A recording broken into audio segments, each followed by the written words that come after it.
Hello, hello, hello, hello, everybody.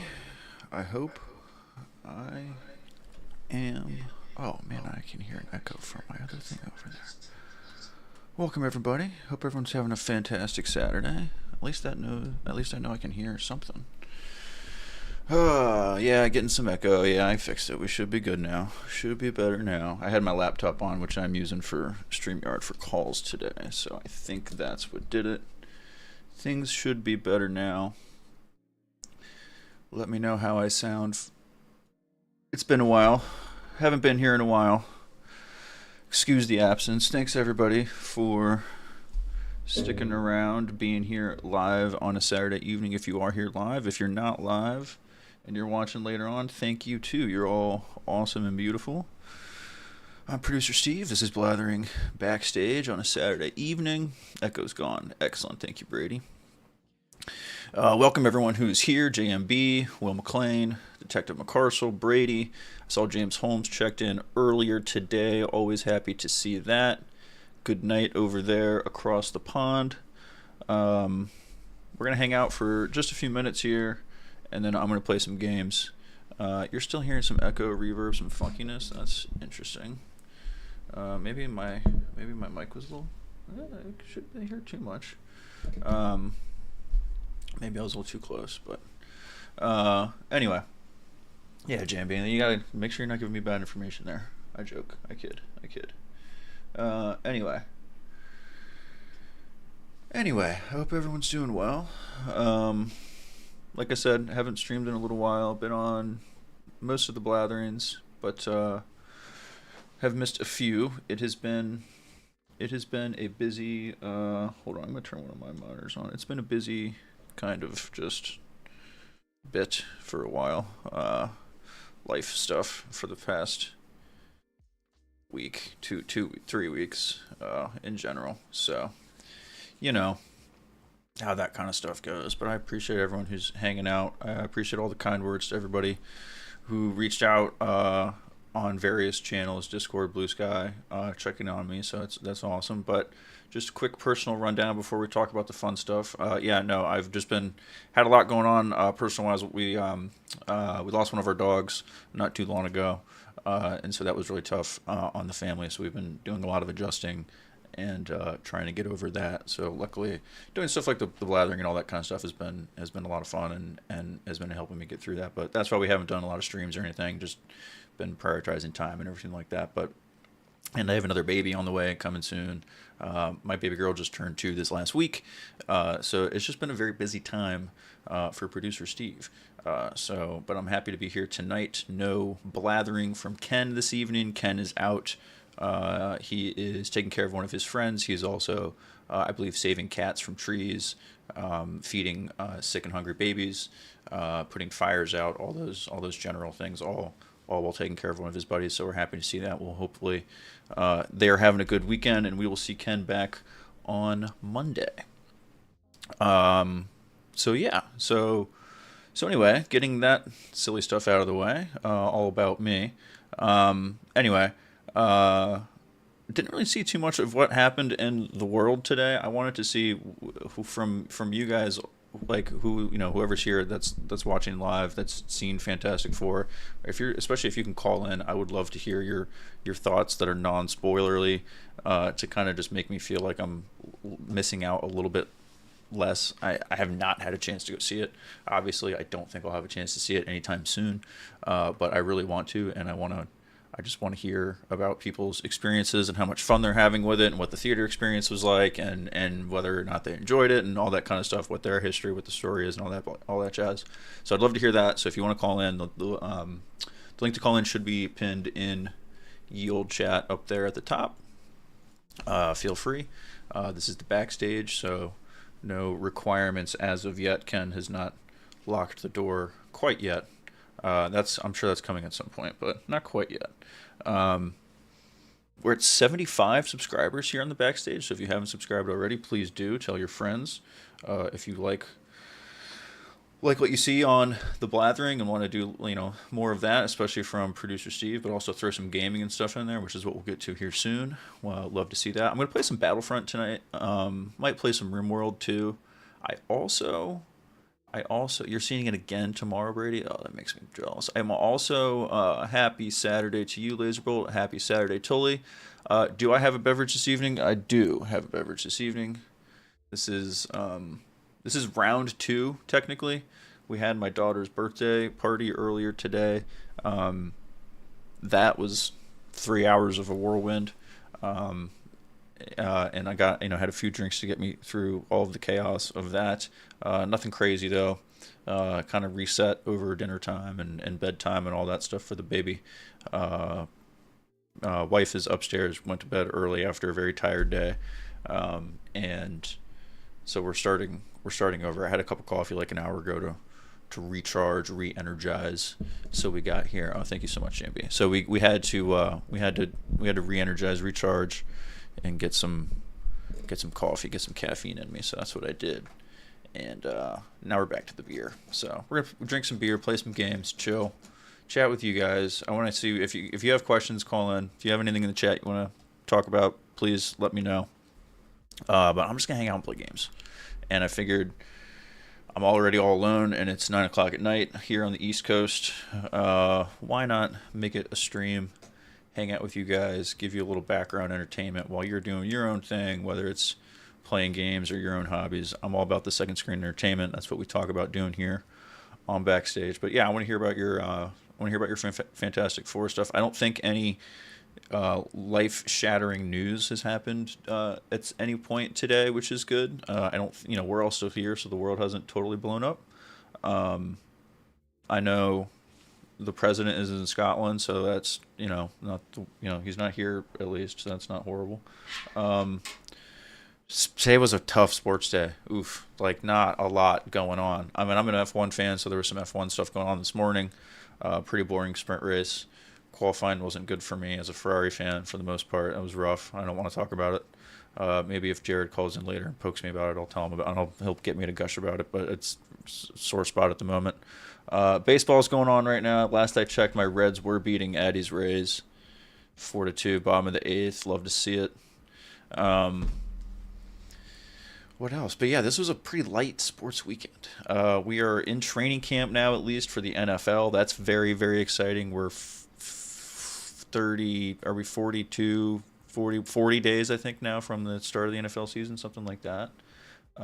So Ferrari did poor. Ferrari did very poor in qualifying. They had one car at 4, but Lewis Hamilton is like 16 or something, so that's not good. And the McLarens are just so damn fast. It's almost pointless. Anyway, and Verstappen's really good too. Um, anyway, yeah. Other than that, light sports day, but very excited for football coming back soon. I'm super excited for some of the football stuff we're going to do this season with the Blathering with Ken. Look for that. Even though I'm going to be not around as much in the fall, I'm going to try to keep doing like streams and stuff when I can. But once the new baby comes, I will obviously be a bit busy.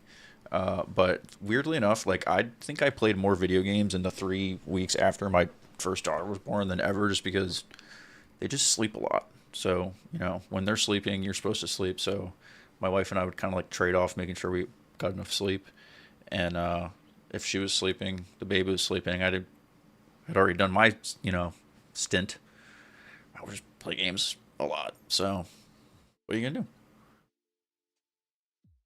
It worked out. So anyway, that's what it's all about. Um, so yeah, we'll take your calls if you hop in. I am going to start playing some games here soon. It looks like we got one call here that I'll take here in just a moment. Kyle is going to join us here, and then I will hop in to the Battlefront. We'll take one call before we get into the games, because I feel bad when I'm playing. I still got to find that balance better. I'm playing games and taking calls, because I'm just sitting there getting my ass kicked in Battlefront, and someone's like trying to ask me a question or make some really good point, and I'm just running around yapping and half paying attention. So we're gonna get there. We're gonna figure that out. So anyway,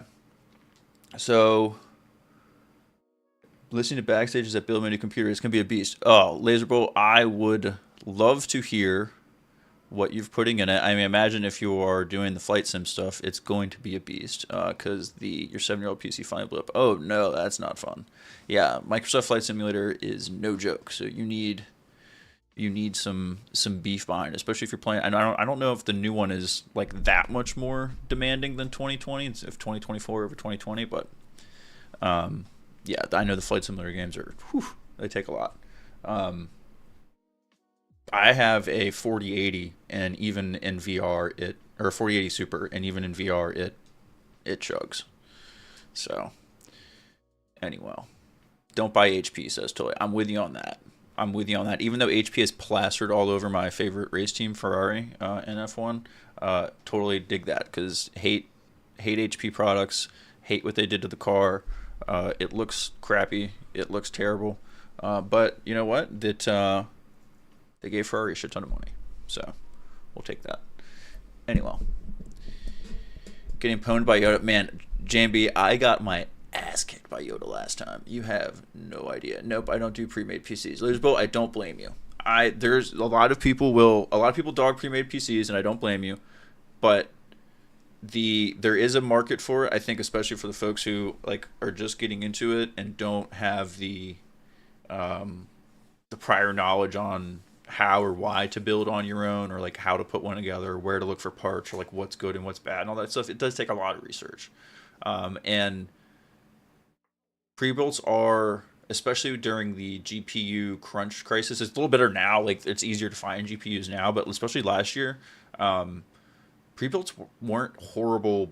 You could get decent pre-builds, especially like at places like Costco and some specialty stores. Micro Center had some good deals too, just because of how hard it was to get GPUs. But yeah, if you can take the time to watch the YouTube video to figure it out, if you can do Legos, honest to God, if you can do Legos, you can put a PC together. It's just, you just have to plug shit. I mean, it's not, it looks more intimidating than it is because a round peg only goes into a round hole, and that's how everything is that when you plug into a PC. So you can only screw it up so much.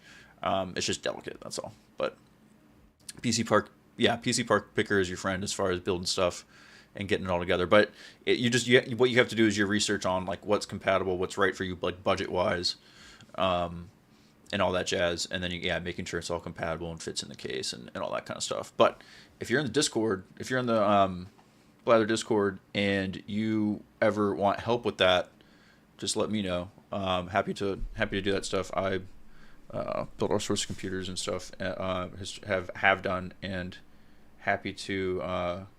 Ray's calling about sunflower seeds. Excellent. And used to do it for work and stuff, and I built my own computer like for gaming and everything, and love it. So happy to. And I love helping people with that. So just hit me up in Discord. The wiring is not fun. The cable management is one of the harder things. The cool thing is if you get like a fancier, quote unquote fancier case nowadays, a lot of the times they have like little tools in the back of the case, or like little nooks and crannies that like kind of help with the cable management, like from a keeping it clean standpoint.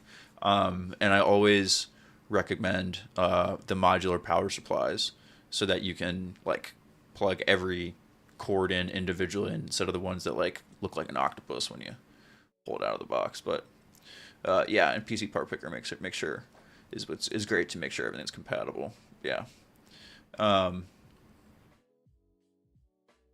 wires always get me. I get it.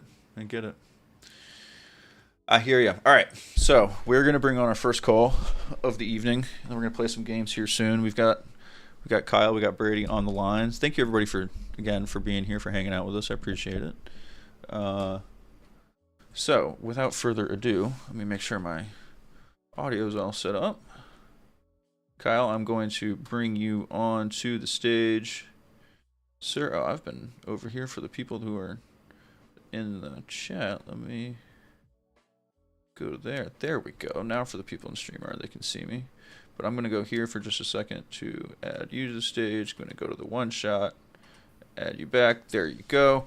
Kyle, welcome to the party. How are you this fine Saturday evening? Thank you for joining us. Not too bad, dude. How you doing? I'm doing good. I'm hoping the people on the YouTubes can still hear you. I hear you great. You sound fantastic. And Brady sounds like he can hear you, so that's a good sign. Okay, cool. How are you doing? What's up? Oh, not much. I'm trying to do some writing right now, but You mentioned training camp, right? Yes. Um, and I'm a Bears fan, Ooh, and we're a few my days. apologies. We're well, I think things are looking up, but we're a few days into training camp, and this has been building for a while. But I'm already enraged with the Chicago sports media. I've tuned them out for quite a while.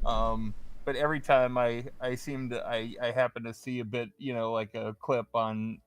I don't even watch the video. I just see the video description on YouTube, or I see a post or something like that on social media. I'm like, oh, I hate these people. Um, so like like 2 drafts ago, the Bears had the number 1 pick, and Yep. every Chicago sports media person said they have to take Caleb Williams. Yep. There has not been a quarterback prospect like that since Andrew Luck or Peyton Manning. Like, he's that great, that he's that far above everybody else. You have to take him. You can't trade off. You have to take him. And they did. And then the Eberflus. I don't know how well you follow the No. Yep. Bears Yeah. season. Eberflus. Yeah, that did not go well. Yeah. No. So he started making some really bad coaching decisions in games and cost him a couple games, and so he got fired. And the media was clamoring for him to get fired, and he did. And I have nothing against that decision at all. And then they said, Ben Johnson from Romo's Detroit Lions, the offensive coordinator, their offense has been awesome the past couple of years. Yep. And they all said, you have to hire this guy. This is the absolute perfect fit for a young quarterback like Caleb Williams. You have to hire him. And there's been, all kinds of speculation. The Bears have had the reputation for being cheap and stuff like that. Oh, they're not going to hire him. They're not going to hire him. They did. They got out the checkbook and they hired him. Yep. And yep. and now the headlines and like I say, the little clips and blurbs, I'm saying like, oh, Caleb Williams struggled on day 1, or Ben Johnson. I don't know if it needs to come together pretty quickly. And I'm just like yanking my hair out. I'm like, what do you people want? So, question here. So, when is the Bears bye week? Do you know? Oh, I couldn't tell you. Okay, so you have a first-year head coach. He's gonna get a little bit of slack. This is Caleb Williams. Honestly, probably has more pressure on him than Ben Johnson does this year from a having to prove it standpoint. Because while Caleb, I wouldn't even want to say he showed flashes, because he kind of just showed a bit of what he was like expected to do, but it wasn't even. I don't know. We didn't see. I don't think his stint so far has been like the electrifying. We expected him to have the kind of season I think Jaden Daniels did a little bit, as unfair as that is. Not that good, because that was like record breaking, but from an excitement standpoint, from a game changing standpoint, from a team evolution standpoint, I think we expected that from Caleb Williams, and we just haven't seen that. So I think you do get a fresh start with Ben Johnson. The Bears are going to go like interestingly offensive this year, which should be suiting to what Caleb wants to do, open things up a bit, lean on some of his strengths, versus just trying to keep him alive. I feel like is what they did a lot last year. But yeah, their O-line was terrible. Right. And so what did they do in the draft in the first round? I don't remember. They took a tight end from Michigan, I think. Okay. So that's a little bit of both, right? Especially if he can block, that helps a little bit. But then you add another weapon there, and tight ends are kind of good blankets for young quarterbacks. So I don't know. I think you've got reason to be optimistic. I think Detroit, in your division at least, Detroit with the brain drain, like you mentioned, you have Ben Johnson now. Aaron Glenn goes to the Jets. That affects teams. Speaking to an Eagles fan, after the Eagles went to the first Super Bowl under the Sirianni team, they lost a whole bunch of people. And we saw how they kind of collapsed in that year in between the Super Bowls. So there was, that's not to be underrated when you lose teams like that. I think the Packers are kind of like the weird wild card team, I think, in the NFC North this year. Whereas we kind of know what the Vikings are, if depending on what JJ McCarthy is. I mean, Justin Jefferson's so good, but NFC North is gonna be fun this year. It's gonna be super fun this year. Yeah, I'm still cautiously optimistic about Caleb Williams. I just, the fans and the media just like, they just give it no time at all. Yeah, you got to give him time. Yeah. Especially for someone drafted that high with that much pressure on him, with considering the team that he's had so far.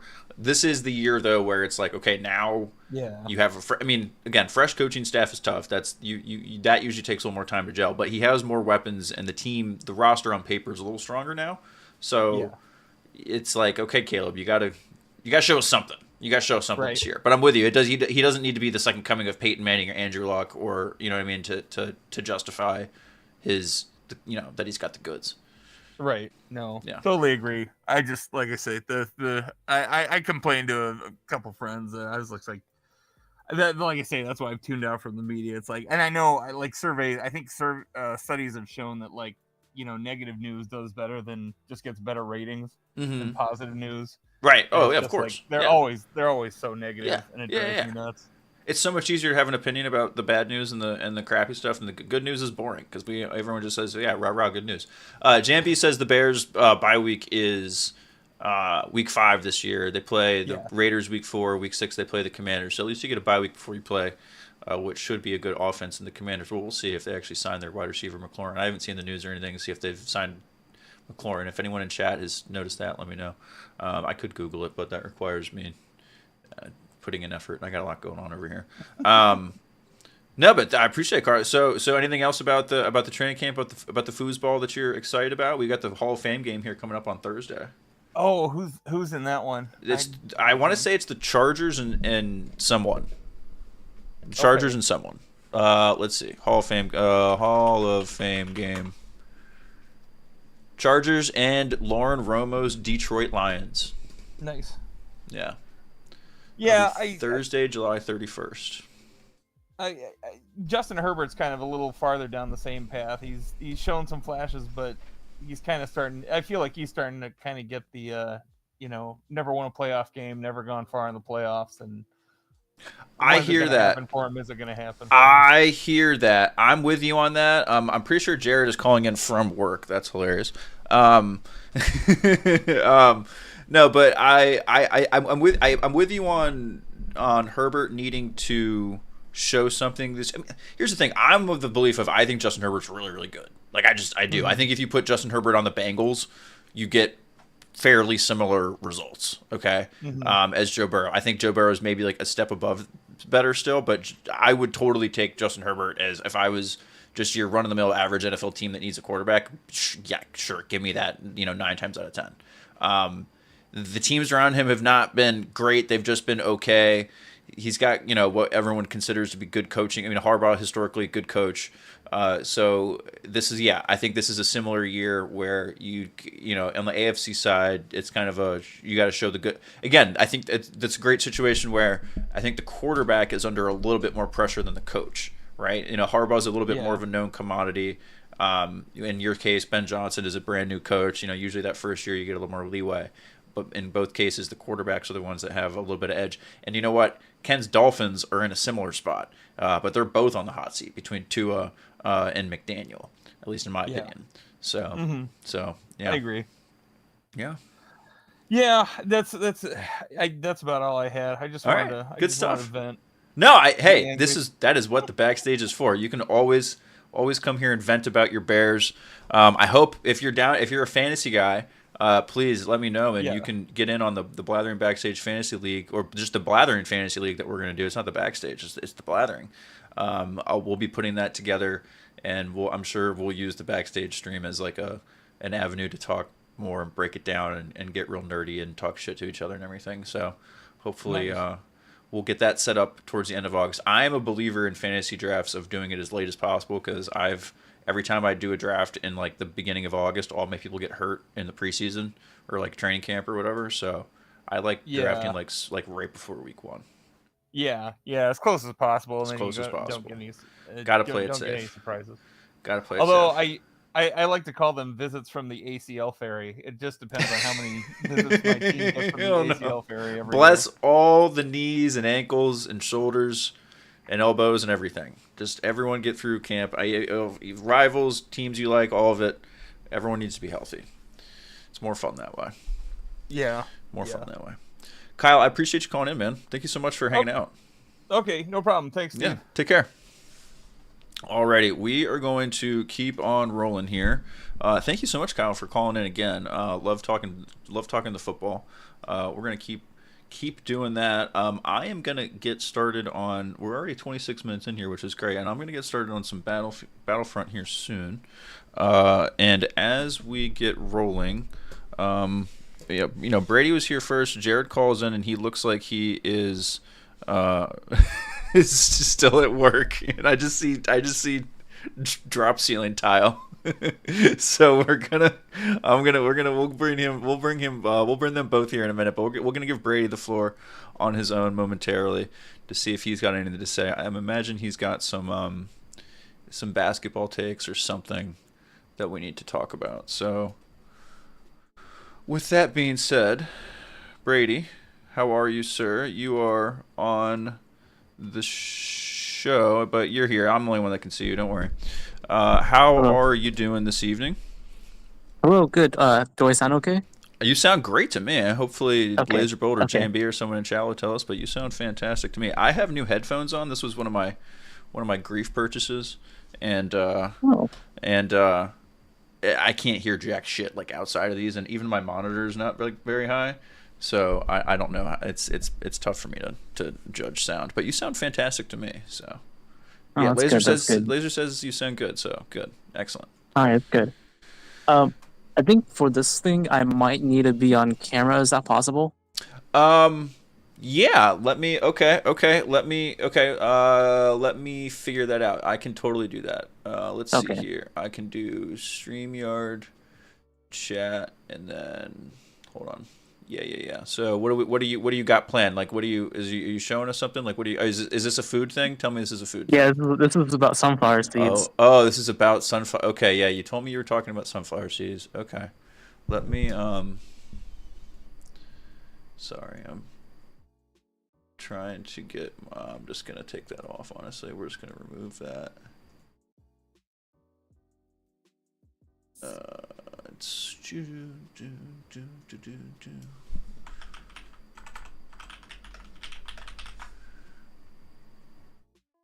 This is called producing on the fly, folks. We are just doing it. All right, hold on, Birdie. I'm going to.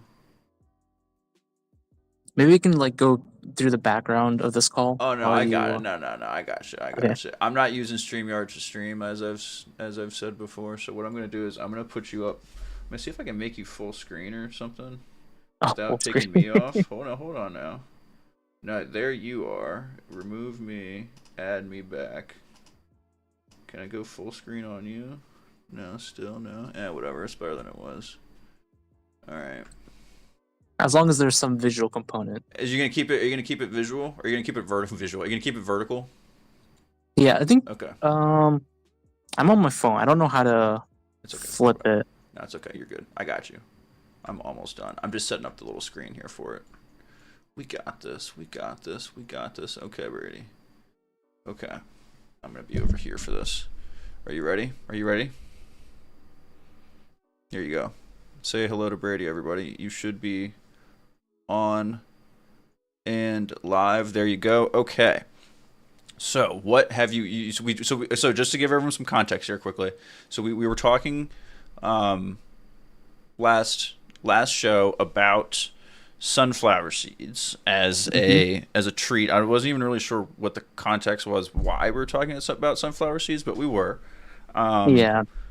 And people had some opinions about my technique and thoughts and approach to sunflower seeds. So what have you got here for show and tell for us? Yeah, so I think there's another method of sunflower seeds that's in baseball, right? Where you put like a bunch in your mouth, like it's like Yeah. chew, Yep. and Yep. you open it with your tongue. Yep. And I didn't know you actually opened it with your tongue. I don't know if that's normal for everyone else to like do it with their tongue, because what I do is there's a Chinese method of eating sunflower seeds where you only use your teeth, and the shells are completely dry. And I'm going to demonstrate that. Okay. Okay. If you got any questions, like before I go. So when you say it's completely dry, like you don't put the whole shell or the whole sunflower seed in your mouth at first or something. You just kind of like, okay, okay, got it. Okay, yeah, because I've done both. I've done like the individual, but I'm more of a I'll put a handful into like the pocket of my cheek like a chipmunk, and then just eat one at a time with a combo of like my teeth and my tongue to like, yeah, and then yep, spit it out. I've always wondered, like, how do you keep stuff in your cheek? Doesn't it like I got big. come loose? I I got guess. big. I got big. I got big. No, it doesn't. Yeah, it's just well, the salt kind of can get a little frictiony sometimes. It can get a little. I also used chewing tobacco when I was a young lad, so I got like pouches and stuff down here. But like no, on the cheek side when you're doing sunflower seeds, you just kind of like it just like bulges out a little bit, and you just kind of I don't know. It works. It makes sense. You know, you can, you know. And then, but the thing is like the salt gets like really, it's a lot of salt, you know what I mean? Or depending on like whatever flavor you have. So it can be a lot at first. But yeah, you got to suck all the salt off, as Laserbolt says. Wait, don't tell me I'm eating wings and sunflower seeds. Ethan, no, we're not doing this. Okay, so any other qualifiers? I'm good. I'm excited to see this. So this is my pack of sunflower seeds. I don't know if you can see. No, I can see great. This is amazing. Okay, so coconut flavor, is that what I see? Yeah, it's coconut flavor. It could be any flavor, to be honest. And they actually have some of the instructions that shows the method I'm about to show. I don't know if you can see it. But you can see like they don't put it in their mouth at all. It's like only your teeth. I'm gonna demonstrate it. Okay, please. Oh, yeah. No, I'm excited for this. But yeah, let me get a good sunflower seed photo. Okay. Here's one right here. Flavor. Okay, and these are still like regular sized coconut. These are normal sunflower seeds. Okay, yeah, okay. Yeah, and you just put it between your big teeth right here. What the hell? Okay, so you just like you just grab the seed, so you don't really put the whole. But isn't all the flavor on the shell? No, you still got the flavor. There's enough flavor on there. Like in the. Okay, I feel like you're sacrificing a significant amount of flavor by eating it this way. No, you still got the coconut taste. You know. Okay. You mentioned before, like it's really salty, right? Yeah. Oh, wait, this one's already open. But yeah, this is we learn shit here, folks. This is amazing. So here's another one. I'm gonna do it slowly. Okay. Oh, that sound is. Oh, I walked all over it. Oh, that sound is great. This beats squirrels any day. Easy. Okay, but you still have to go one at a time. That's the thing. This isn't efficient.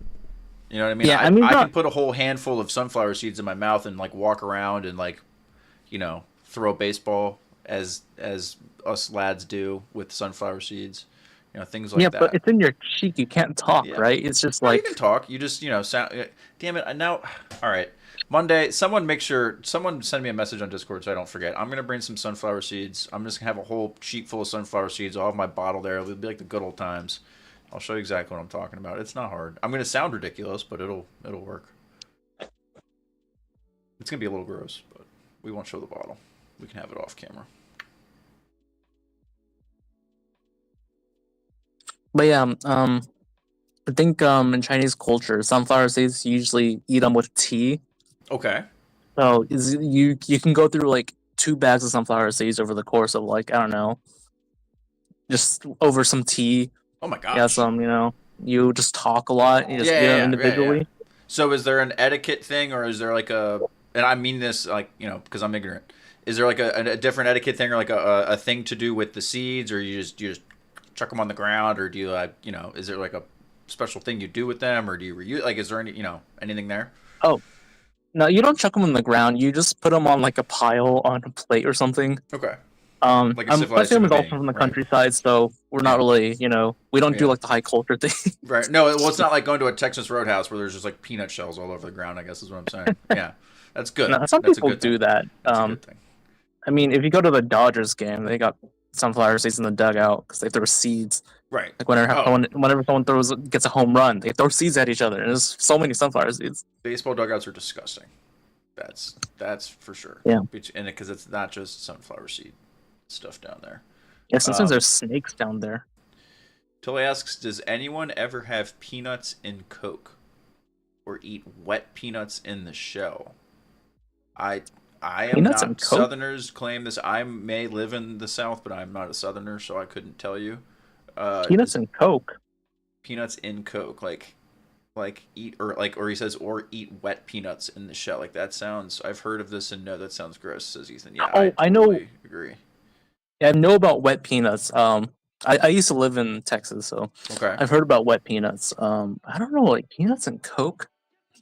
That's So probably not. so a what is Texan your thing. knowledge of a wet peanut? Like, what is that? How does that? You dip it in think what- something, or you pull it out of like a barrel of something? I think what they're talking about is that you boil peanuts to cook them, and you Mm. just eat them wet. Okay, yeah. Yeah. Boiled peanuts are yeah. Okay.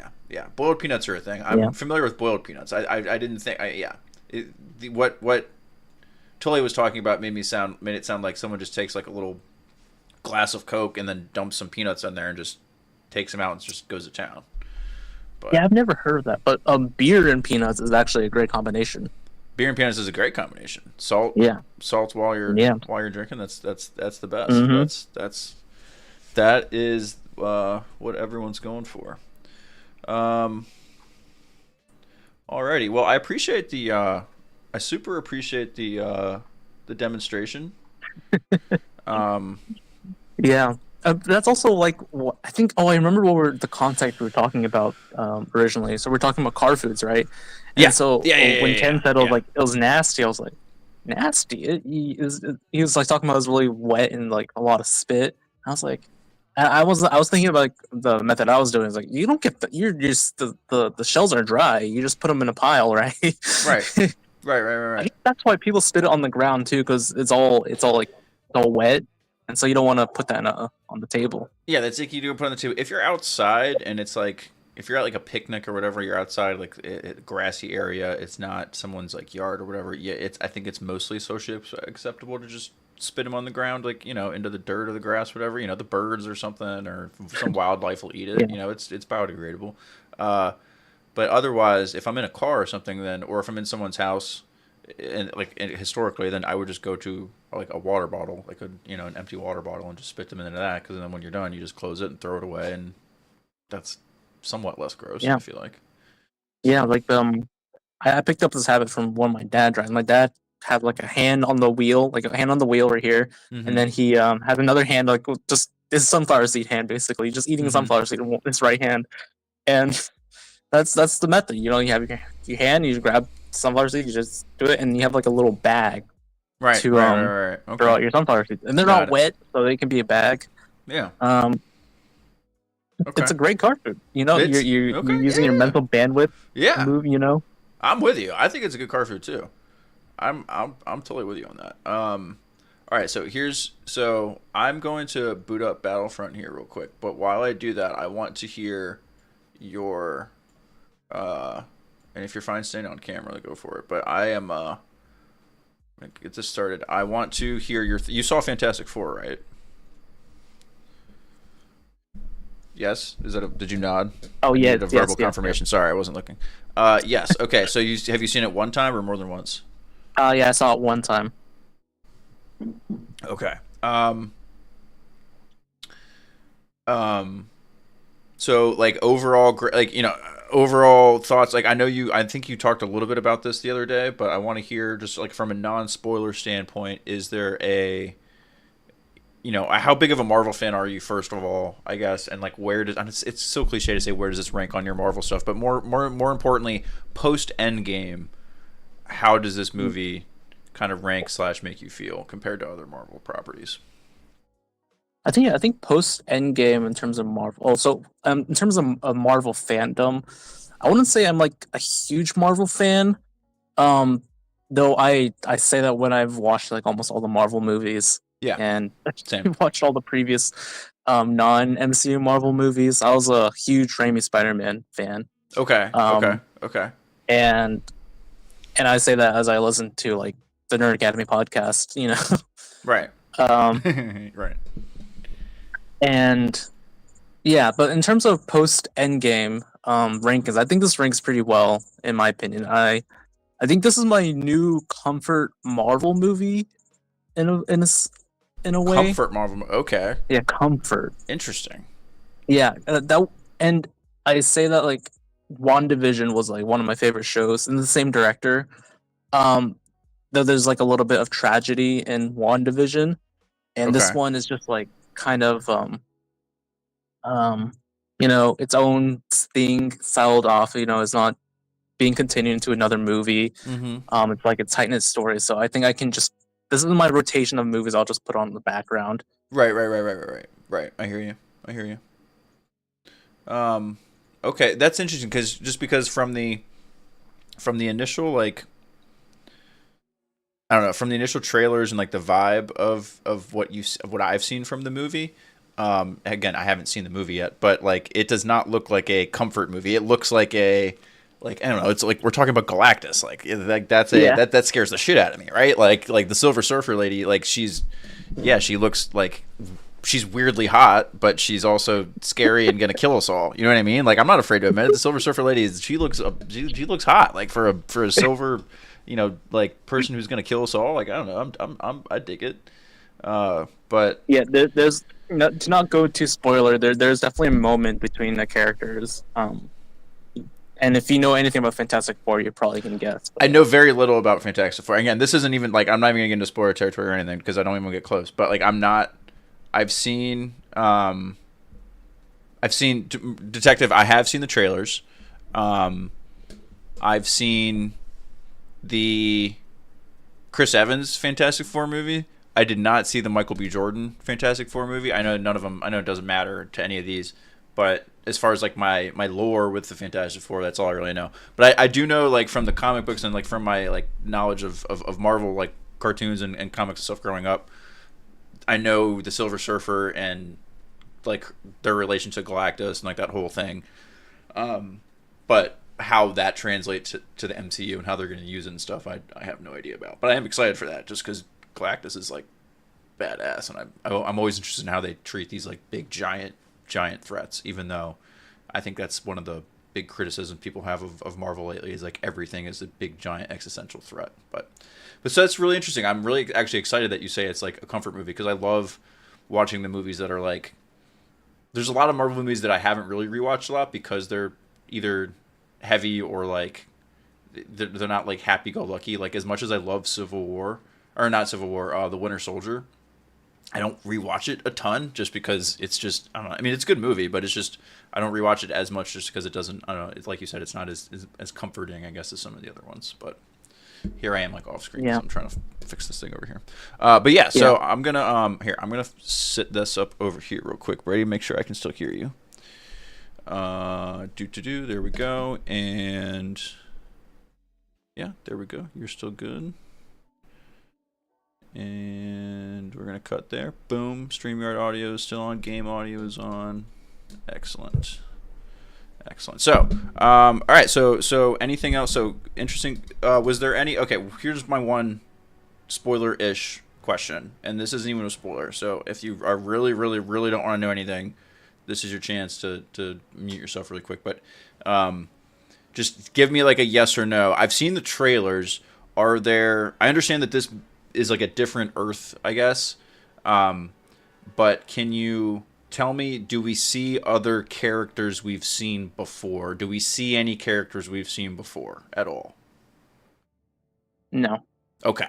I actually really like that because even though it is like a totally like I dig that. Okay. Yeah. Okay. I think. Okay. Yeah. It is completely on its own. Cool. Okay. No, I dig don't that. want to spoil. No, that's good. That's all I want you to do. That's it. That's boom. That's it. That's all I wanted out.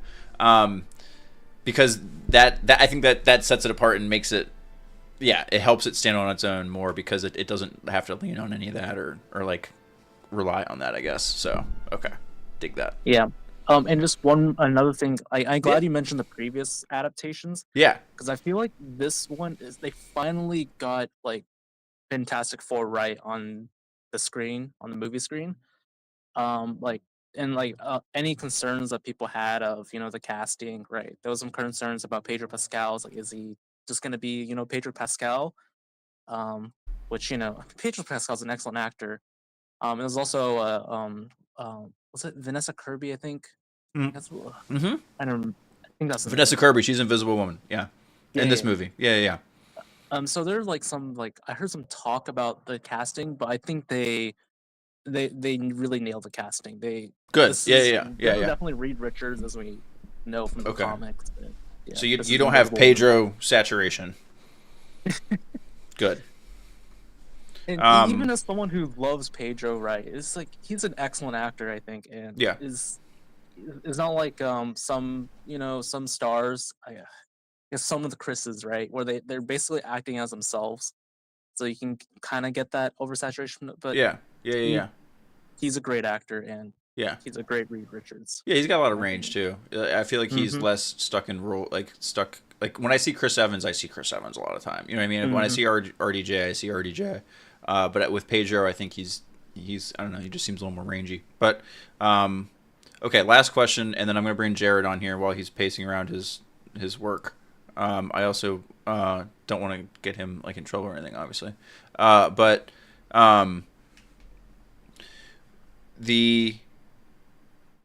I saw in chat someone says you could watch this movie without seeing any other MCU movie. Is that also the case? Because I have not seen the newest Captain America or Thunderbolts yet. So I don't have to see Thunderbolts before I see Fantastic Four.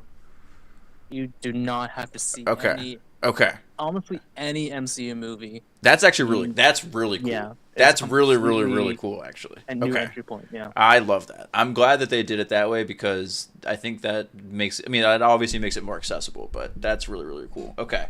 And then Ethan Svetnik has the question for you, Brady. If you had to pick one, Fantastic Four or Superman? I was like my mind Fantastic Four.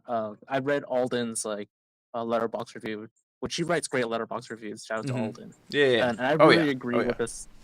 I really agreed with his review. I think we had like the same view of the movie.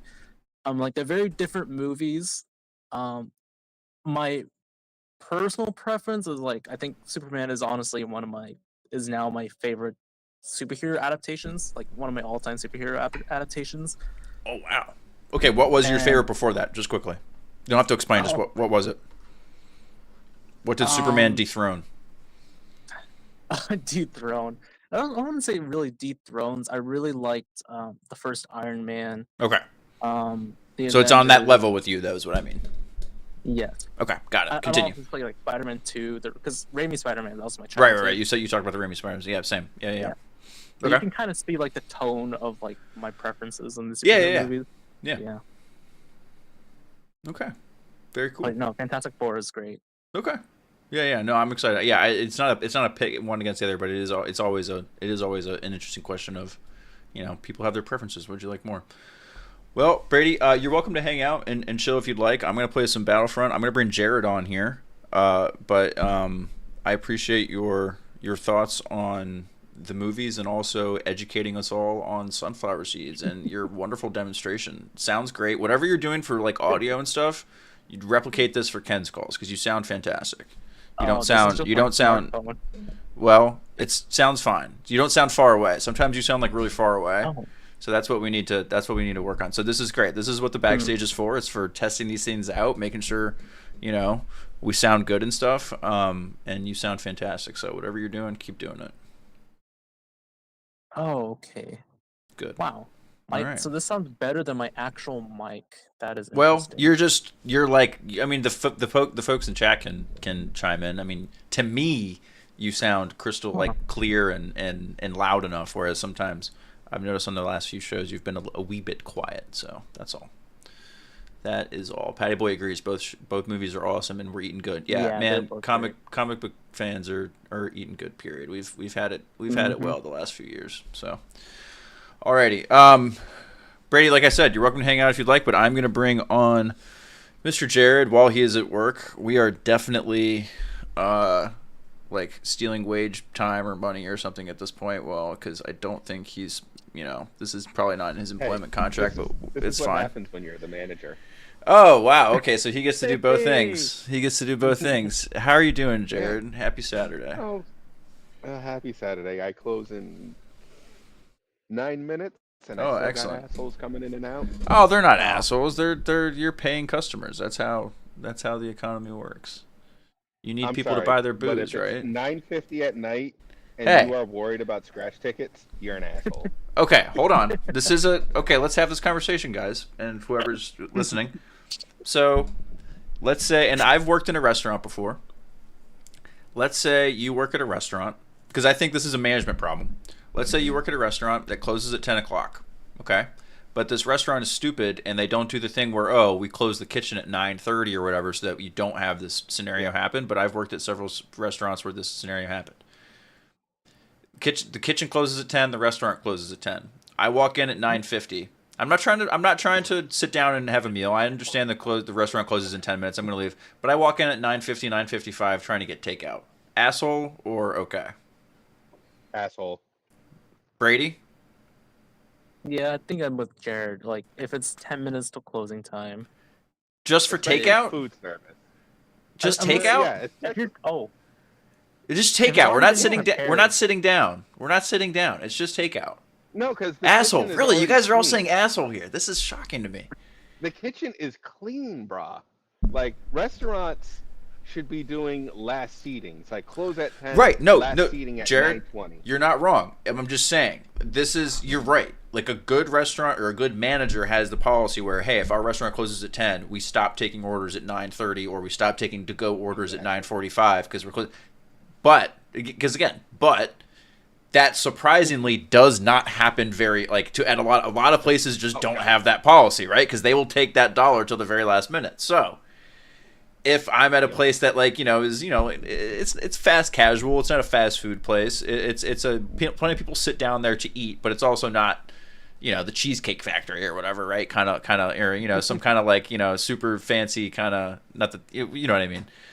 So really, if I show up at 9:50, 9:55, it's like, hey, can I get some wings and a pizza, or can I get like a sub and or like a sandwich or whatever? Turn Yeah. the fryer back on. Why is it off? Son of a bitch. Why is it off? It's not. It shouldn't be off yet. Why is it off? Because it takes 3 hours to cool down. Oh my lord. All right. Yes, I mean, no, asshole for okay. food services. I'm just being a petty bitch because I hate lottery with a fiery passion. Stop donating to the state, people. They get enough of your fucking money. It's a scam. It's bullshit. Stop it. And Okay, you're so holding we up a just went from goddamn line. food ordering times to being anti-lottery. This isn't. Okay, hold on. We need Brady's thoughts first on the food stuff before you start rambling about the lottery. So Brady, what are your thoughts on ordering food late? yeah, I'm in agreement. I think it might be like an issue in America. Like, we don't have any late night options, right? Like, I'm talking about restaurants that are specifically catering to people who are ordering like at midnight. You just want a midnight snack. Yeah. I'm okay. There are 24-hour fast food places, and that's what you go for, right? Late at night, you don't go to like a fancy restaurant like right before closing. You go to places Don't be that hitting are up the Applebee's or Chili's. yeah, just the 7-Eleven. Our guy Ken. You just go to 7-Eleven, they got stuff for you. Okay, so that is such a Ken answer. Actually, I don't want to be. I want to be specialist. See, here's my. I sound like such a dick saying this, and I feel horrible. But it's like you should be a better restaurant, and like if you don't want me ordering food, sorry, like if you don't want me ordering food at 9:55, then close your kitchen at 9:30. Because if I'm like on my way home or whatever, and I need to get a sandwich, and I want a meatball sub or whatever from my favorite place, and it's done 9:50, and I know they're open till 10, I should be able to get my meatball sub. Like, I'm sorry, close earlier if you don't want to make a meatball sub at 9:50, then close earlier, right? Why am I an asshole for that? Yeah, I can Because see you your are, point. It's like We love you, Steve. You're our asshole. Did I just lose a lot of respect points with you guys because I want my sandwich? Now, don't get me wrong. I'm not gonna sit down and be like, oh yeah, no, I expect you to like seat me and everything. I'm not that guy at all. But sometimes. Wait, we're defending. I'm going this way. Sometimes I need to. Sometimes I need to get a sandwich late. But you're right. I guess if you're really empathetic, you'll just go to like a fast food place or 7-Eleven. Don't want to fuck with the tank. You know what I mean? Exactly. Like fast food, fine. Like hitting up the McDonald's 5 minutes before they close is fine because everything is still turned on as a man who managed a McDonald's. Going to an Okay, actual restaurant okay. or bar that is sit down or Yeah. optional sit down, Okay. like don't do that. Okay. Get, Okay. get your burger on. Okay. Okay. All right. Okay. I appreciate the insight. I'm gonna definitely take that. I mean, to be fair, this is not like this is something I have done that I can even honestly remember. It's more of like a principled thing. Um, Have you but never seen the movie Waiting? no, I have. Oh, holy shit! Grievous just whooped my ass. That was terrifying. I have seen Waiting. Love Waiting. Big fan. Big fan. Yep. See, Laser Bolt's with me. He says he bartended for 20 years. He gets it. Because good service is hard to come. You're goddamn right, Laser Bolt. You get it. Yeah, You but get it. Laserbolt's also old school, where the boomers felt entitled and whatnot. This is the new generation, where we tell you to go fuck yourself. That's true. Yeah. That's true. Laser's too nice. Oh shit. I do see this. I do my see it DPS like is way too it is high. partially management where they're supposed to communicate like a best practices, right? Like now in the receipts people they communicate like your tip percentage, like what's recommended, and I think it's just a communication thing. Tipping culture has gone ridiculous in America. Mm. Yeah, I agree with that. Like, I will obviously tip my servers who are getting like $2 an hour because I had to clip the thing. Whoops. capitalism. But I don't need to tip fucking Jersey Mike's kind of thing. Like, I'm pretty generous when it comes to tipping. Yeah, I mean, I get it. I've worked in food service too. I'm a sucker when it comes to tipping. Even for takeout and everything. I just, like I said, like, I just feel bad. like I said, I'm not gonna be that guy and fuck somebody over. But Right. I just, to quote Bob's Burgers, It's I'm the- gonna do it, but I'm gonna complain the whole time. Right. For me, it's just like I just get guilted into it, like when they flip the little thing around on you, and it's like just saying no right in someone's face just makes me feel like Well, even then here's the I'm thing, always just like here 10% whatever. When they flip the screen around, Even if they it's don't nothing. see if there's a tip or not. They just see the transaction was completed, so they don't know if you did or not. So you don't have to feel that embarrassed. Oh, okay, that makes me feel a little better. Thank you for that. I'll hold on to that. All right, I've been getting my ass royally kicked. Okay, you know what? Fine, we're not gonna be a sniper anymore then, because I'm just getting fucking rocked. Don't have the patience yeah. right now. Yeah, this is my life, Steve. Booze.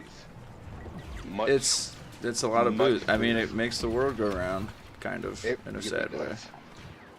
It really Holy shit. Oh, I don't want to be this way. But yeah, fuck the lottery. Fuck the lottery. Okay, go ahead. Rant about the lottery. What's your? Yeah. Let's It's go ahead a and do bullshit this. scam. It is a bullshit scam. You are donating money back to the state. The state gets enough money and doesn't need that shenanigans.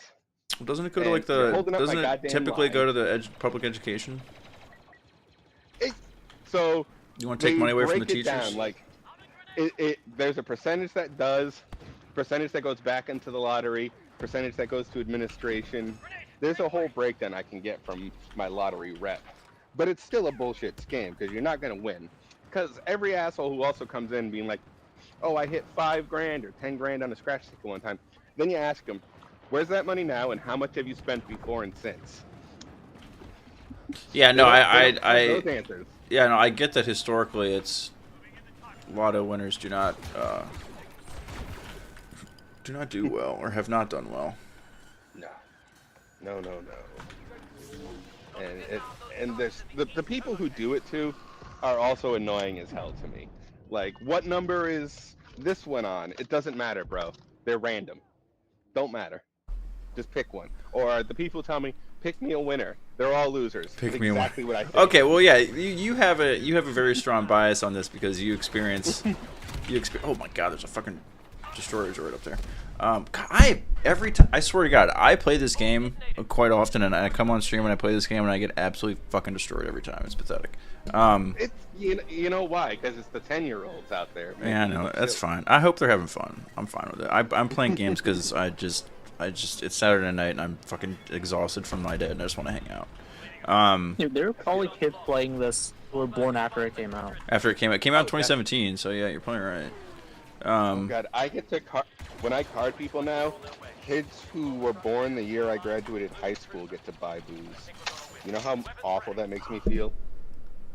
Really? Fucking bomber comes in? That's wild. I graduated in 2004. Wow. Wait. Oh, wow. It's 20. Holy shit. Yeah, I just did the math on that. Yeah. Yeah. Yeah, my 20-year reunion was last year. Wow. Did you go? I don't know if they had one. Oh, okay. I never heard. So I wasn't gonna go regardless. I didn't. I did get a message about my 10-year from the class president.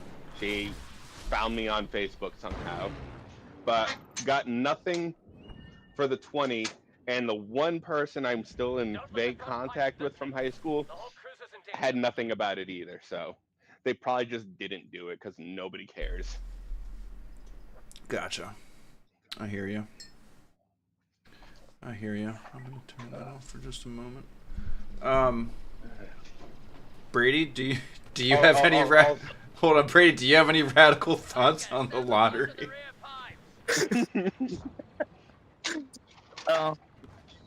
I've never bought any lottery thing except that one time when I was a kid. Way. Yeah, except I already did. Well, when I was a kid, I had no idea what a lottery ticket was, and I just saw someone buy one thing, and I thought the design looked really cool. So I used some change I had and bought a lottery ticket. And then when I went to the car with my parents, they're like, "Why do you have a lottery ticket?" Don't ask questions, Mom. And like I had no idea what it was. That's how I learned what the lottery was, and I think I won my money back. So. So did you buy one? Did you guys do the thing where like when you turned 18? Because this was when I turned 18. This was before the like tobacco and everything had moved to 21. Okay, I'm gonna hold on. I need to do something right. Fuck. Okay, never mind. I'm dead again. When I turned 18, I went to the. It wasn't 7-Eleven, but I went to like a convenience store and bought a can of dip, a pack of cigarettes, a Penthouse magazine or something like that. I don't know if it was Penthouse. I don't know if it was like that at Hardcore, but it was like that. A lottery ticket, pretty much like everything that was like you had to be 18 to buy. And the lady at the front of the the lady at the front of the thing was just like, "Birthday, huh?" And I was like, "Yeah." It's like, yeah, you was like, you get it. Smoker? What was your cigarette of choice? No, I wasn't a smoker. I just bought it for the sake because I was 18. I was a dipper. Oh, jeez. I was not a smoker. I was a dipper. That was my thing. What was your dip of choice? I was a basic bitch, so I dipped Skull. But I tended to go. I actually really like vanilla, but it was hard to find. But then I usually just did mint, or I liked apple too. But usually just mint, like the blue can. That was my go-to. It was an icky habit. Don't do it, kids. Don't endorse it. I regret it. It fucked up my gums for a while. I dipped for. I started when I was like a junior in high school, I think. Sophomore or junior in high school. I love pulling out of my parking lot and seeing customers trying to pull in. Oh, yeah, you poor bastards. Right? Like, just... Blazerbolt has a great point. Secondhand smoke is way better than secondhand dip. I have a horrible story about this. Close your ears if you don't want to be. Close your ears if you don't want to be grossed out, or mute this if you don't want to be grossed out. But I was in a oh shit. I hate being the droids. I was in my buddy's apartment sophomore year of college, and I had a lip in, as we call it, while we were watching a football game or something. And I used to like time events based on like how long, because generally when I put a dip in, I would keep it in for like an hour or so, and so like measurements of time for me were like how many lips or like how many dips I would do in that time. So if it was like a long car ride, it was like, oh, that's like a 3-dip ride or like something like that, right? So like a football game is like a 2 or 3-dip affair typically. And so we were sitting there like playing football or watching football, and I was using a what was a Nestle green tea bottle as my spit bottle. And a buddy of mine came out of his room, not totally sober. and there was a whole package of green tea on the table.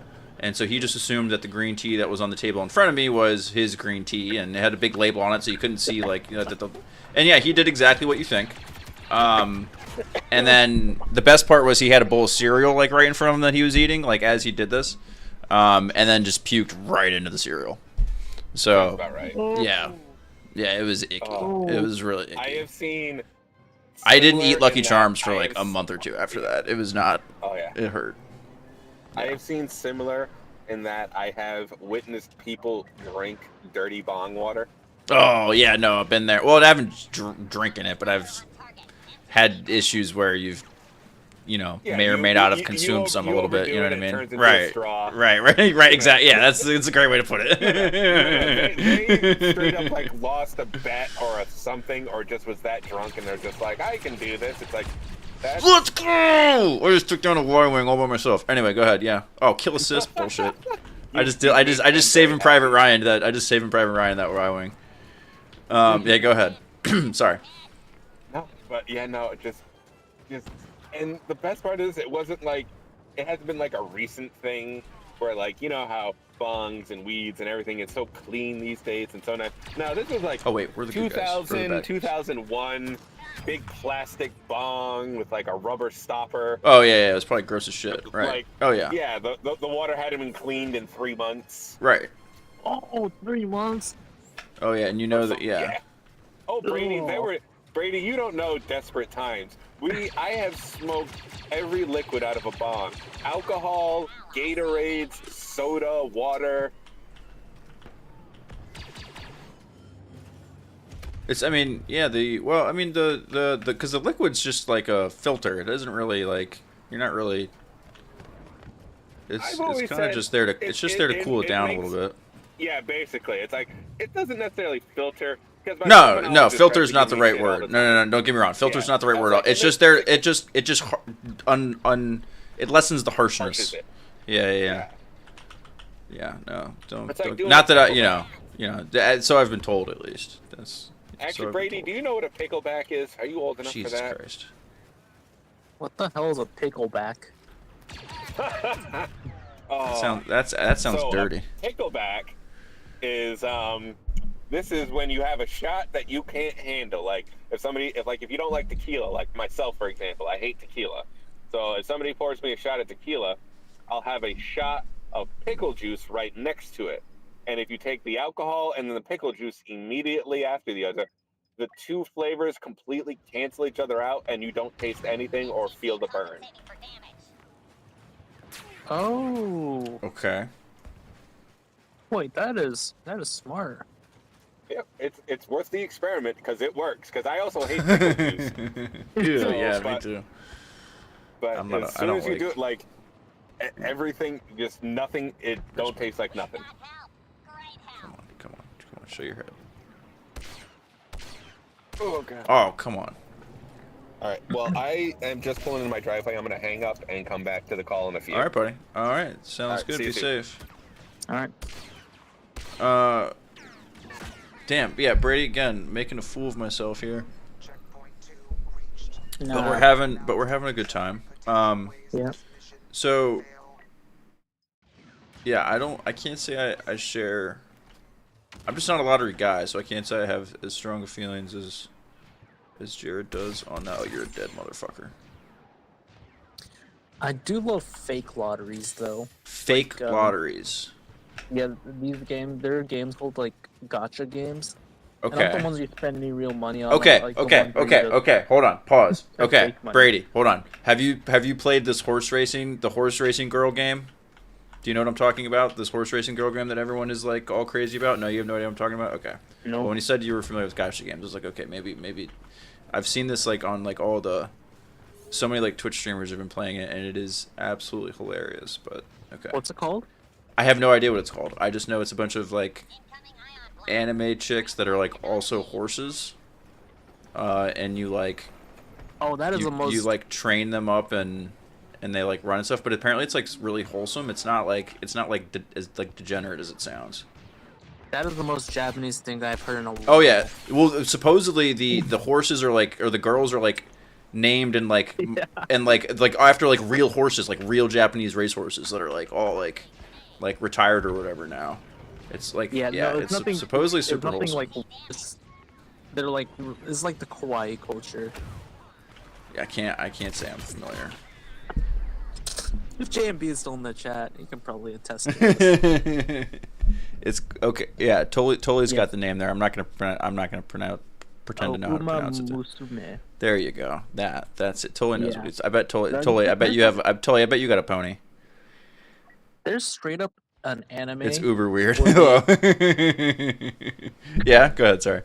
Okay, it could be weird, but there's an anime where they literally turn like warships into like anime. I don't know if it's like anime in general or anime girls specifically.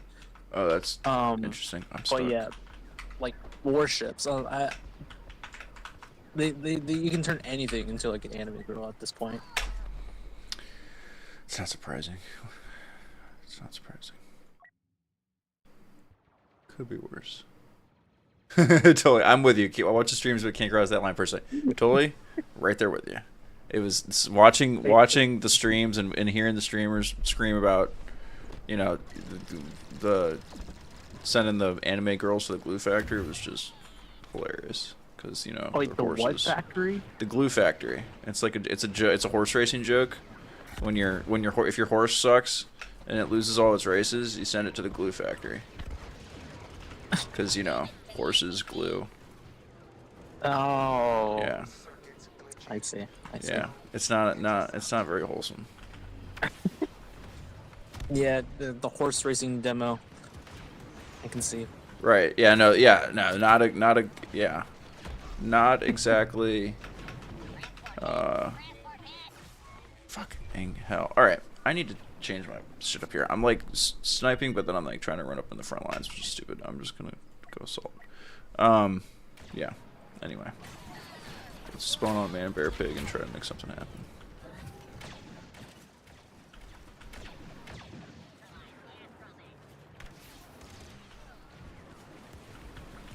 Oh. Ethan you, asked BB-8. if I. Yeah. I'm trying to kill Oh, BB-8. Go wait a ahead. minute. Is that why there's a horse on the Elmer's glue bottle? Yes. Well, no. Elmer's glue it's not a horse. It's a cow. A cow? Yeah, it's a cow. It has like it has horns, doesn't it? He has horns. Yeah. Yeah. Horse. Yeah. Horses don't have horns. It's a cow. It's a little moo cow. Is it a cow or is it a Little moo goat? cow. On the Elmer's bottle, I thought it was a cow. Laser bolt nose. Laser bolt nose for sure. Isn't that a cow? Yeah, exactly. Yeah, laser bolt gets it. Isn't it a cow? Yeah, it's a cow. I still have my the glue bottle I Glue had as cow. a kid. It's got to be like 25 years old at this What, point. your Elmer's glue? Elmer's glue bottle? Yeah. It lasted me this long. Yeah, no, my wife is a teacher, so I have Elmer's glue like in probably multiple Oh, rooms in my people house. still use Elmer's glue. Oh yeah, the kids use it. Yeah, my wife's an elementary school Oh, teacher, that's so good. they use it all the time That's for like arts and crafts and stuff.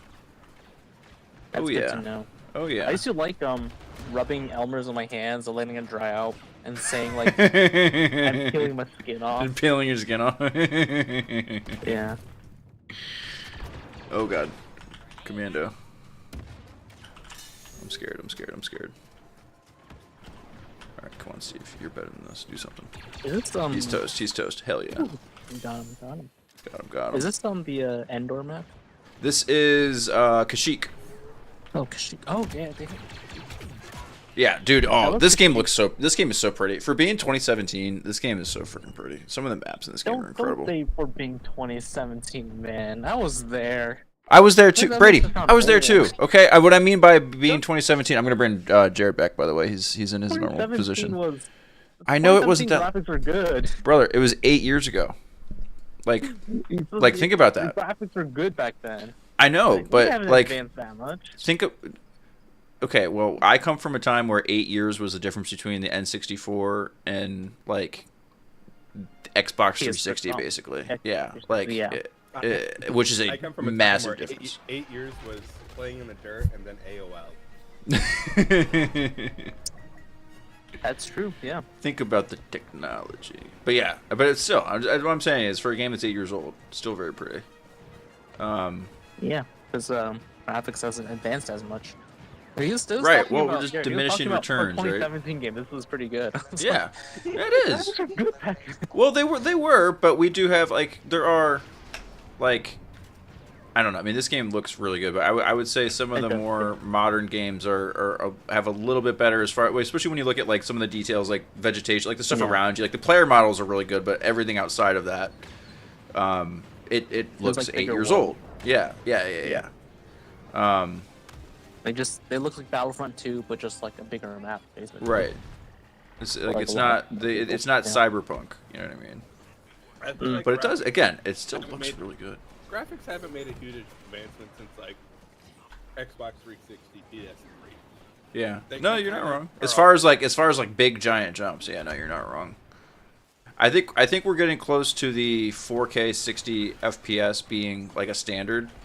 I think that once we can really make that the standard with the consoles, which they're close. I mean, the PS5 does pretty well in 4K, but I don't need 4K in video gaming.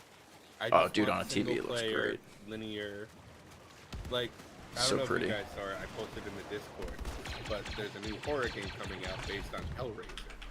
oh wow, okay, That- that seems terrifying. Oh, and it looked right in my. It is a no internet needed, single player, ridiculous storyline diving into hell. Ooh. Doug Bradley Fucking is back chills. voicing Pinhead. Clive Barker helped write the story. So that sounds awesome, honestly. Oh, it was Leia. Yeah, I posted the Red Band trailer in the Discord. Oh, okay. Don't watch I gotta that. check that out. Yeah. Wait, they have Yeah. Red Band trailers for video games now? Well, Patty makes a are good you point. familiar Unicorns with, have a horn with as far as Clive horses Barker go. and That's and good point, Hellraiser and Patty. everything? I hear you. Clive Barker Touche, is a touche. very, how do I say this? BDSM friendly type of gay man, and his horror worlds very much reflect that. Okay. Hmm.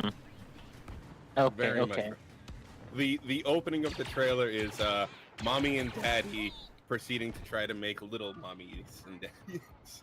That's how the trailer opens. I gotta get a beer real quick. Okay, so definitely So- don't watch it at work. No. Sex is a huge theme for Oh. Hellraiser. Interesting. Interesting. Great movie, great series. Um, Favorite Oh yeah, movie ever. Ospedic brings a good point of like when graphics are like really good, you get confused if it's real life or not. Like, has that ever happened to you in a game, like or like watching a footage of a game? no, but my wife has definitely walked in a few times when I'm playing like the new college football game, and she's like, "Holy shit, that looks real!" Like just like at like second glance kind of thing, you know. No, I can't say I've ever had that. But not like to a point where it's like affected how I'm like playing the game, you know. Though Brady Sorry. brought up something earlier that I kind of want to go back to because I want to get Steve's stuff on this too. He brought up the idea of comfort movies and Fantastic Four being one of them. Steve, what is this? What are some Steve comfort movies? Or Oh, Brady, love if you got that. any others? Because I have some because I love how you like. Well, like Iron Man and Cap and all those Marvels, they're like pretty intense for comfort movies. Like, and I'm just listening to this going, you would not like my comfort movies. Well, why are your comfort movies so intense? To me, a comfort movie is a movie that's like I can put it on. It's a movie I can put on when I'm sick, and or I'm either sick or well I'm married, so hopefully this doesn't happen. Or like I'm going through a breakup, or like in this case lately, like, my dog just died. Don't mean to bring the room down. You know, those kinds of scenarios, right? Yeah. So to me, that's a comfort movie, or like. Or you know, or it's like the holidays and I'm on vacation. I'm just trying to like relax for a little while, like that kind of scenario. So to me, like the cliche ones are. I'm gonna bring Ethan here, bring in Ethan here in just a moment. So hold on. I have to cough really bad. Don't forget to unmute yourself. There we go. I'm unmuted now, right? Okay, here we go. The classic ones for me is like the Lord of the Rings trilogy. That's my ultimate comfort movie is definitely, especially Fellowship. If I'm sick, and I need to kill 4 hours, I can't sleep. I just need to get like hopped up on NyQuil or something and just try to like pass out. I love just putting on Fellowship. As a kid, or not even as a kid, like because I was older when it came out. Low key, if I want to like put on like a kids movie kind of like that to like make me feel good, Finding Nemo. Give me Finding Nemo all day on a sick day. Love watching Finding Nemo on a sick day, especially now that I have like a daughter. We've watched Finding Nemo a few times when I've had to stay home from work because she's sick, kind of thing, and it's a great sick comfort movie. But yeah, Lord of the Rings is like the really cliche one. I've said before, one of my favorite movies, so I don't want to always go to this well, is like guilty pleasure movies, is The Three Musketeers from the early 90s with Charlie Sheen. You mean the Five Musketeers? No, there's four. I mean, the story of the Three Musketeers is the three plus D'Artagnan. Who's the fifth one? I thought there was, I could have sworn, it's been a long time since I've seen that movie. I thought there was a fifth guy randomly in their bunch. Was it just the four of them? No, it's the Three Musketeers, and then D'Artagnan is the fourth, who's like, you know, joins them as they go on. And like, I mean, one of the bad guys is like a former musketeer, but he's not part of the crew. But so that's one of them. But I'm trying to think of one that I haven't really like talked about a lot before. Especially one that's like maybe. Oh, you know what's a good one? This is a weird comfort movie. Troy. I like Troy, the Brad Pitt one, especially the first half. I love the first half of that. The first half of that movie is amazing. But I'm a sucker for like the Sword and Sandals movies, even though Kingdom of Heaven I'm like kind of on. But I love Troy. Brad Pitt is just, oof. He gets after it in that movie. And the rare movie where Sean B doesn't die. You know? So very, very, very. That's not even really a spoiler if you like watch like the movie and like, you know, the historical stuff. But you know, historical for that movie. But yeah, good, great Sword and Sandals flick. What's that? There's a horror movie he lives through. Oh yeah, I haven't seen a Sean B. I'm not a horror. You and I. This is why we're great, Jared, because we're like we're total opposites here. I'm not a horror movie guy. I'm such a wussy when it comes to horror movies. It just does not. That feeling does not bring me joy in the same way I think it does to other people. Of like, oh my god, we're gonna die, or like, holy shit, that's terrible. Like, oh my god, that person's getting torn apart. Like, god damn, I'm getting torn apart. I'm playing so bad. I'm playing Heroes versus Villains after this. At least I give myself a chance. Somehow we won. So held us down. So you're not like me and go to bed to watching The Human Centipede or no Serbian film. No. No, I go to bed like no. Well, I usually go to bed watching SportsCenter or something. But no, if other than that, I'll go to bed, you know, watching Rebels or something wholesome and easy. You know what I mean? Clone Wars or something. Clone Wars is actually something I did all the time in college. He lives through the Silent Hill movie from the early 2000s. Oh, is that right? Yeah. Okay. He's the husband. How did I do on this? He's not God overly damn. in it. So we're not gonna look at that. I did so bad. I'm so mad. Well, mad. I was gonna say, right, we're going back. you highlighted at like last place? Don't second to last. Don't say last. Second to last. I was not focused at all. We're gonna go to Heroes versus Villains and see if I make a fool of myself even more there. And then if that doesn't work, we'll go to Grimble. Here's the thing. Here's what I'm really tempted to do. I just don't think anyone would care, but I still might play it on stream anyways, just because it's less lonely than playing by myself. I re-downloaded SWOTR today, Star Wars: The Old Republic, the Star Wars MMO.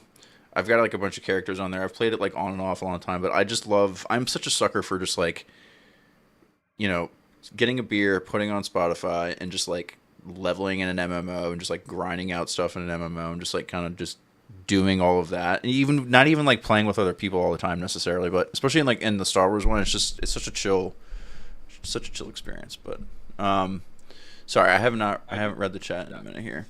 Go ahead. I was just gonna go through it. I was gonna say we got some good ones here. Patty Boys got Ferris Bueller's Day Off. That's Ferris Bueller's Day Off is a good one. Yep. That's a good one. JMB coming in with some Trek and Frasier love. Okay, so Tully comfort Quinn. shows. Yeah, I dig that. Yep. Tully Quinn's got Big Lebowski and Mars Attacks. Mars Attacks. That's a great one. Seven and Fight Club are comfort movies for you, Patty? Oh, yeah. That's I worry about you. Oh man, Seven as a comfort movie? The hell? Yeah. It's a great one. As a comfort movie? Yeah, like, yeah, I was gonna say, yeah, I'm with JMB. Like, yeah, I love Seven Fight Club. I'm not sure I think of as comfort movies. Yeah, we're not on the same. We're not on the same page on comfort movies. All right, hold on. I want to get Ethan's opinions on these, and I think he might have something either on The Lottery or Fantastic Four or some other nonsense we've talked about tonight. But I'm going to Ethan on here, and then I'm going to make a fool of myself in Heroes and Villains. So here we go. Ethan, welcome to the nonsense. How are you on this Saturday evening, friend? I'm doing great. I definitely have thoughts on comfort movies, but I came in because Brady had read a comment of mine about, me getting confused at what I'm looking at if the game looks too real. So what I meant like that, and I don't know if you guys do this either, but if a game looks too real, I'm not sure what I'm allowed to interact with and not interact with. You know what I mean? Like, Oh, definitely. can I actually go to open up this chest, or can I actually climb this thing? It just looks like everything else. There's nothing about it that makes it look like I should be able to interact with it. It just looks, like Okay. everything else I think I around know it what you too mean. real. Yeah. You know what I mean? Yep. But definitely. It's not the classic, like, in N64 games, Yeah, 'cause, when there's a old games, cave, yeah. and you see the little outline, you're like, oh, I can blow that up with one of those little flower bombs. You know what I mean? Like Yeah, that. or like, right. this part of the cave wall is discolored. Right. I was just You gonna know, say, like, is there ever it's- a moment in real life where you see something that's just like, all my years of gaming tells me there's an item behind that? Yes. Yes. Yeah. I need to check behind that And waterfall. I You still know what I mean? like Like, there games, has to be yeah. something behind that waterfall. I'm gonna get my ass kicked by BB-8. Watch this. Yeah, see, and I still like games where something like that is, if not obvious, at least rewards me for that curiosity. Mm-hmm. You know? Yeah. But anyway, when it comes to comfort movies, I've got one that I really enjoy. I feel Okay. like it's underrated. It's the Will Ferrell movie Stranger Than Fiction. Okay. Interesting. Have you ever Comfort seen this movie? I have seen this movie. Kind of little sad. So tell me why it's a I don't comfort think movie. It's sad. I think it's a little sad, but it has I sad, have it's not seen sad, it, but sadish I- vibes. Like, I don't know, it's not the happiest movie. Okay, hold on, Jared. Are you about to say you're not a Will Ferrell fan, and that's why you I don't am. want to watch it? Okay. I am not Every a Will Ferrell single- fan. Do you Yeah, dislike that him, or is you're just not a completely fan? Fine. I don't dislike him as a human being. I just don't think he's a good, funny actor. There's been one thing that he's done where I was like, that was brilliant and hilarious, and it was a stand-up special where he was his George W. Bush character, and it was the "You're Welcome, America" and "Good Night." Oh, after I he remember was that. Done. Yep, that was great, and you were getting your ass. Dude, handed I to was you, Steve. no, I actually did good against Luke, and I almost killed Leia there. I was this close to getting Leia there. Yeah, You dude, can't I'm kill so- Mom. We've seen that in the movies. I Kylo know. can't kill I Mom. know. I like Kylo's kid in this game. So He's got good I gotta say moves, so. this though, Jared. So every single person that I've ever recommended Stranger Than Fiction to that has said I don't like Will Ferrell has watched that movie and said, okay, I really like him in this. Yeah, because it is Like, different. It's not a Will Ferrell haha slapstick kind of movie. Yeah. No, there's Like, I have comedy to it, Yeah. but it's not it's not Anchorman. Right. Yeah, I was just gonna say I have no interest in Anchorman or Step Brothers. Oh, so you don't like Step Brothers? Oh, you don't like Step Brothers? See, I enjoy love them. Step- They're I love. not something can watch all I the love. time. I love Step Brothers. That's a comfort movie for me. Actually, probably Step Brothers is great. There is one movie where he's not the main character, but he's in it enough that I enjoyed watching. Wedding I can't Crashers? remember, it was, nope, it was the. That's- the 'cause that's one another about one the for me. college with Luke Old School. something and- Old school. Old School. Yep. Frank the Tank. Yeah. Yep. Yeah. Yeah. Those are great Like I said, movies. he seems See, like- those are seems like the a sweet guy. those are the comedies that I grew up with. Like, it's not to say they don't make them anymore, but just like, They don't. I mean, they don't. But they don't make the $10 million comedy anymore. right. And well, those might have been a little bit more than that. But yeah, I totally see what you mean. And because it's more, And those were all just like one-off, one-time. If anything, now you get Happy Gilmore 2 or Anchorman 2 or shit like that. Well, those happen. Yeah, I heard. That's what I'm saying. But I heard Happy Gilmore 2 is actually not like the worst movie ever. From everything that I've read. What I'm hearing. I was actually thinking about trying to turn it on. Yeah, if anyone's in the chat has got a seen chance. Happy Gilmore 2, please give me a report. I would love to hear. Would love to hear. Ooh, J&B's got another good one. Blues Okay. Brothers. Blues Brothers? Yeah, Blues that's a good one. That's a good one. No, that's music based, so Steve hates it. Well, no, I mean I like Blues Brothers. I think He doesn't it's funny. appreciate the music. It's funny. That's not the context of music that makes me sad, so that's okay. See, we gotta get Steve listening to like power metal. Yeah, right. Why does music make you whoa. sad? All right. This is okay. Are we gonna do this? You guys want to do the this? time to have this conversation? I while guess. He's getting I was his gonna- butt handed to him. Yeah, in video games? it probably. God, see, I need to play something where I don't get my ass kicked all the time. I guess. I'm also. Well, where's I'm our not gonna girl? say I'm distracted, but it's fine. Throw on the Old Republic. Dude, I'm tempted. I enjoy that game because that's just a joke. But I might also play like Rimworld at some point tonight. But I don't know. It's already 10:32 and we're sticking with Battlefront, so this might just be a Battlefront stream tonight. Where am I going? There we go. 4-hour stream. We're not going 4 hours tonight. Well, I mean, if you were gonna get one, this would be the kind of night because mommy and baby went to bed early. So How is pregnant mama? thank you for asking. She's doing good. It's we're getting there. So it's the home stretch is always I was not gonna say, easy. When's the due month? Mid-September Mid-September. is when the little one is due. So, Now, did you guys find out, or was it a surprise? oh no, like the gender. For the sex. Yeah, no, it's a boy. We're having a boy. So yeah, we found out early. We found out early. We wanted to know early, and so we're super happy because we have a girl. So I'm excited to have one of both. Now, did you find out you were? But I love you being a were girl dating dad. Daughter, did you guys look into that, or was that also a surprise? So no, that was same scenario. We did the same thing.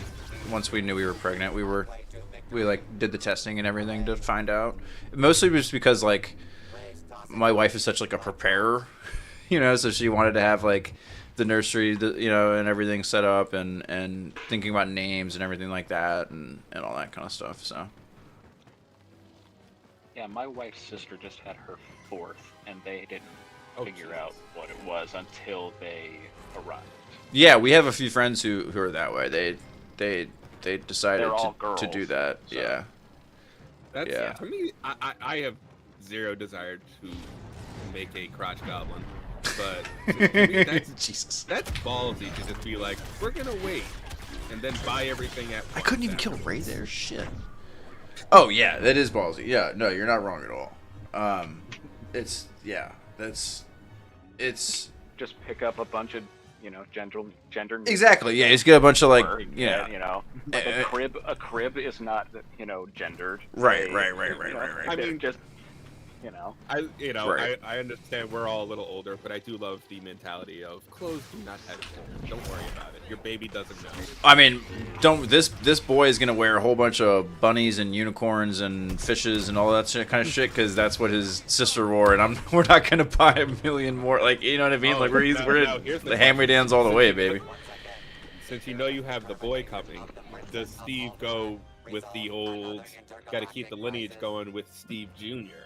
No, I don't. Are you We're about not. to become Steve Senior. No, we're not. We don't do the junior thing, but the name is still a state secret, so that'll all be revealed. You guys don't even know my daughter's name, so we're not gonna get too reveal too much here. But the names are. Or know your daughter's name. It's You keep okay. that No, it's secret. okay. Yeah, no, names are state secrets. But no, we're not gonna do the junior thing, so I can rule that out for you. But I want to get out of this lobby. Do I want to still play Battlefront? If I play another one of these rounds, I'm gonna like actually fucking focus. I also want to see like what other games would be fun to play on stream because I do kind of want to play Swoter, but Rimworld's been fun too. Tell Rimworld's you been what, fun too. you got Madden. Let's see you get your ass. I kicked have in Madden. You want to watch me get my ass kicked? I don't have it installed. I have it, but I don't have it installed. What do you got installed? Give us a few options here. That you Like have right set. now. Yeah. Alright. What's on the Steam train? All right, hold on. We might still come back to. Well, I got to get moving here. Oh, But anything? What, did Jared, you have anything else for us? I really called to just say that, to clarify my point about what I was talking about with the games, but then also, Okay, excellent. kind of add in what my comfort movie, which Jared, I'm telling you, Stranger Than Fiction, it's a very good movie. Yeah, I think you might enjoy it. he's not wrong. You should give if you're should not give it a familiar, try. you should give it a shot. It's So, definitely worth I'll watching. tell you what. Just I to will kind of try give you it. the log line. Here's the I will log try- line. Oh, go for it. So Will Ferrell is an IRS agent who starts to hear a voice narrating his life, and he is trying to figure out where the voice is coming from. And Emma Thompson is a writer who is writing a story about an IRS agent. So he's the character-ish, kind of hearing the author. Yes, but he's a real person. So yeah, that's See, kind of tell you what, the log line. Dustin Hoffman I will is in it, and he is really, he's a really fun, part of the movie. He's Dustin Hoffman. Yeah, he's Dustin Hoffman. He doesn't do anything wrong, right? He's Dustin Hoffman. And then, oh goodness, what is the name of the Gyllenhaal, the actress? Jake? Maggie Gyllenhaal. Maggie Gyllenhaal. Yeah, Maggie Gyllenhaal is in it, and she's fantastic in it as well.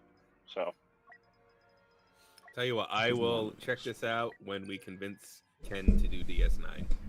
That means he's not going to watch there it. we go. There we go. That's a nice way of saying it. In case hell ever freezes over and that happens, it's on Prime. Exactly. Oh, it's on Prime. Like I said, I will not know consider that. it a win if he watches one episode. Yeah, All I need don't count on one it. I just wanted to watch the baseball episode. Don't count on I it. think he was closer to watching Avatar than he was to watching DS9. He's closer to watching a musical than he is than DS9. Addy will win mean, before I will. That's probably true. All right. Well, you have a wonderful rest of your evening, gentlemen. Appreciate it. Thank you so All much for joining us, appreciate man. it, Ethan. Thanks for calling in. Later, Ethan. Have a great rest of your night. Later. All right, boys. We're gonna try to not get our ass kicked at Darth Maul here. And also to go back to MCU talk. Yes, My go still for it. favorite Have you seen MCU Have you seen Fantastic Four, Jared? I was gonna see it tonight, but then I had a call out, so I had to close. Gotcha. Okay. So I'm gonna see it tomorrow night. Okay. But my still favorite movie, Captain America: The First Avenger. I'm a sucker for World War II shit. Wow. Okay. First Avenger is great. Yeah. I do like First Avenger. That's an interesting choice for favorite, but it's the period piece setting aspect of it for you. The period piece goes a long way, and I just thought it was such a great, fun kind of, it has that setup at the end, but it doesn't need it. It's got a nice closed story, and watching Nazis get punched in the face is just a plus. Yeah, that's true. That's true. And it's got a great villain too. Oh yeah, no, Red Skull. Yeah, Red Skull is great. good. Hugo Weaving does a great job. Yeah. That's Really, when he ducked under my I like lightsaber. those early Marvel movies because they didn't have the how do I say this? I don't even know how to put it. Like they weren't whipping out the Marvel D as big. Like they still had to earn that. They still had to buy a center. Yeah. You're, dude. I totally agree with you. They did. They had to prove to us it worked. You know what I mean? That it was a good idea to tie all these things together, and especially with Captain, that being his first movie, introducing all those characters, especially since like an entire cast was basically one-offs except for Peggy, and Bucky. You know what I mean? Like that's at the end of the day, that's really not a whole lot after that. But I mean, Red Skull gets his moments in Infinity War, but Because as a comic reader, I was never a huge Cat fan of the comics, but he's definitely probably my top MCU guy. Like Chris Evans owned that role. The Chris writing that the Russo brothers did for him in his sequel movies, because J&B even said it in the chat that I have to agree with. I have yet to see Brave New World, but the Cap trilogy I think is the strongest of all the trilogies that they put out. Yeah, I agree with that. Especially considering one of them is basically an Avengers movie. Yeah, I mean that's pretty. I like Iron Man 2 and 3. I think more than the general consensus. I really love Thor 1 and Thor 3. I'm on the Dark World hate train. That's that world that game that movie is just Dark World. hate train's mean, but you know what I mean. It's not my favorite kind of thing. It just when it came out and people were talking about it, I'm like, listen, it happened. That's all we needed it to happen. We got some pushing through the story for it. But Iron Man. So Iron Man 2, I thought was a lot of fun. I actually really enjoyed it. Same. I thought Iron Man 2 was fun too. I don't like the criticism that it's just a setup for the rest of the phases. No, not at all, dude. Definitely... I love the shit talking Justin Hammer and the the Whiplash villain is kind of that was a little. Obviously, it could have been strong, but yeah, it was just a little and kind of villain to me, you know what I mean. Yeah. But Justin Hammer was like the shithead, kind of funny. Yeah. Yeah. To me, Iron Man 3 gets too much hate, but it's also justifiable because I remember when that twist happened in the theater, when it was not what's his name, and it turned out to be Trevor Noah. Like, I thought that was what aggravated me was, all right, that's a great twist. The trailers were good. I liked how you pulled this off. Tony's reaction was great. But they didn't, like, sell it afterwards, because what's the name who tried to call himself the Mandarin? It's like, no. The Ben Kingsley character? Or the... Yeah. No, the other one, the blonde boy. Okay, yeah, okay. The guy who actually was, yeah, okay. Yeah. But I was just like, like the twist was great for Ben Kingsley not to be the Mandarin, but then the person that you wanted to be the Mandarin at that particular climax, that was weak. See, to me, it wasn't the twist that I thought was lame. I just thought the way they did the Mandarin, like his powers and everything, and just like, I thought, I don't know, it wasn't Mandarin. Right, I just didn't think they needed the twist element to it. I think they would have been better if they had just kind of like made. Well, that's a Shane Black thing. The Ben Kingsley thing, like, just they just kind of did a different take on the character where he was just kind of a joke basically, and it was all kind of like a ruse, but like almost like a Scooby-Doo villain. You know what I mean? But that's all. Kyle had it in the chat. What's that? What did he say? Guy Pearce. That's it. Yeah, Guy Pearce. Thank you. Yeah, brain fart. So we said, Steve, we need your Love and Thunder review, says Kyle Harlow. Okay, I'll give you your Love and Thunder review. I didn't hate it as much as everybody else, but I understand why it was panned the way it was.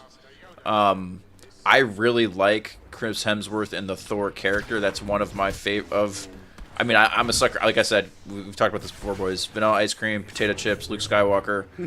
Iron Man is my MCU favorite of the big three. I'm an Iron Man guy between him, Thor, and Captain America. But Thor is my number 2, right? So, and then Captain America is my number 3. So, well, I'm gonna see if I can kill Anakin or Rey. Neither. So I liked Love and Thunder, I think, more than most people did, but I totally see why it was panned the way it was. I was super bummed that we didn't get more Christian Bale than we did, because I thought he was good, and the little bit that we got of him. Oh shit! Hold on, I can fuck these guys up. My thing with, like, to me, the 4 Thor movies have all been good in their own rights and whatnot. But to me, it's like the MCU doesn't feel like it knows what type of Thor it wants. We've gotten different takes. Different Thor. Yeah, I like the Taika Waititi take. Ragnarok to me, and like I think everybody else is obviously like the peak Thor movie, but the silliness of the character I think is fun. But I think the way they handled it, considering like, come on, fuck you, Anakin. Hold on, fuck you, Anakin. Where'd you go? Damn it! Fucking assist. I wanted that one. I'm not Steve Nash. I want to be fucking MJ. All right. Meanwhile, Luke's gonna whoop my ass. Ah! He went right behind me. I need to dodge more. I forgot what I was saying anyways. Go ahead, Jared. Oh, I want to bring in the detective. Detective is here, and we're going to get his takes on if he's seen... I want to see if he's seen Fantastic Four. I want to know his things about... So, like, his thoughts there, all that good stuff. Comfort movies. What the hell else are we talking about? One last thought on the Mandarin. Oh, please. Yeah, no, please do. I'm going to bring in Detective so he can hear us and everything. But, yeah, Brady, go. Tell me about Iron Man 3 and the Mandarin. Yeah, I'm one of those people who didn't mind the twist. Like, Okay. I actually preferred the twist, knowing the origins of the character, because the origins of the character is kind of, I don't know how to put it lightly. It is based on like, it is very good. It's based on there's this comic serial called Fu Manchu, which is it's very racist, and I'm glad that. I think Mandarin works better as a villain in Shang-Chi than Iron Man. Especially when Iron Man 3 was made, I feel like they would not know how to like write that character for a modern audience. Yeah. And the Shang-Chi style was perfect for modern. Yeah. Yeah. All right, we did better that game. They did what's right for the time of Iron Man 3 to not be racist as all hell. And then figured it out later with Shang-Chi. Like that's right. Right.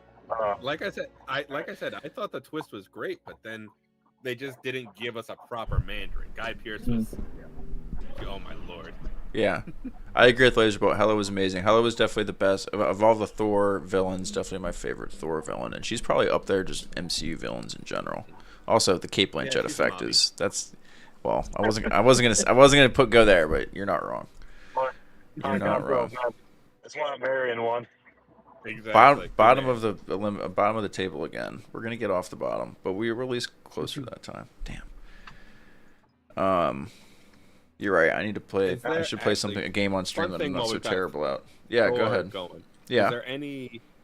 I don't know if you guys read the comics of him at all, but is there any storyline that you'd like to see adapted? Seeing how we're gonna have Chris as Thor for a while, because I got. It would be nice. It would be nice to get King Thor, because I am also I enjoyed Love and Thunder, but I think the best of it was Ragnarok, and the best balance of the character was probably Infinity War, because he was still kind of funny in Infinity War, but he was a little more serious. Yeah, and so I think that particular interpretation of King Thor. Especially now that he's had this particular development after Love and Thunder, where because I do like that in Love and Thunder, he was clearly processing things, a lot of things.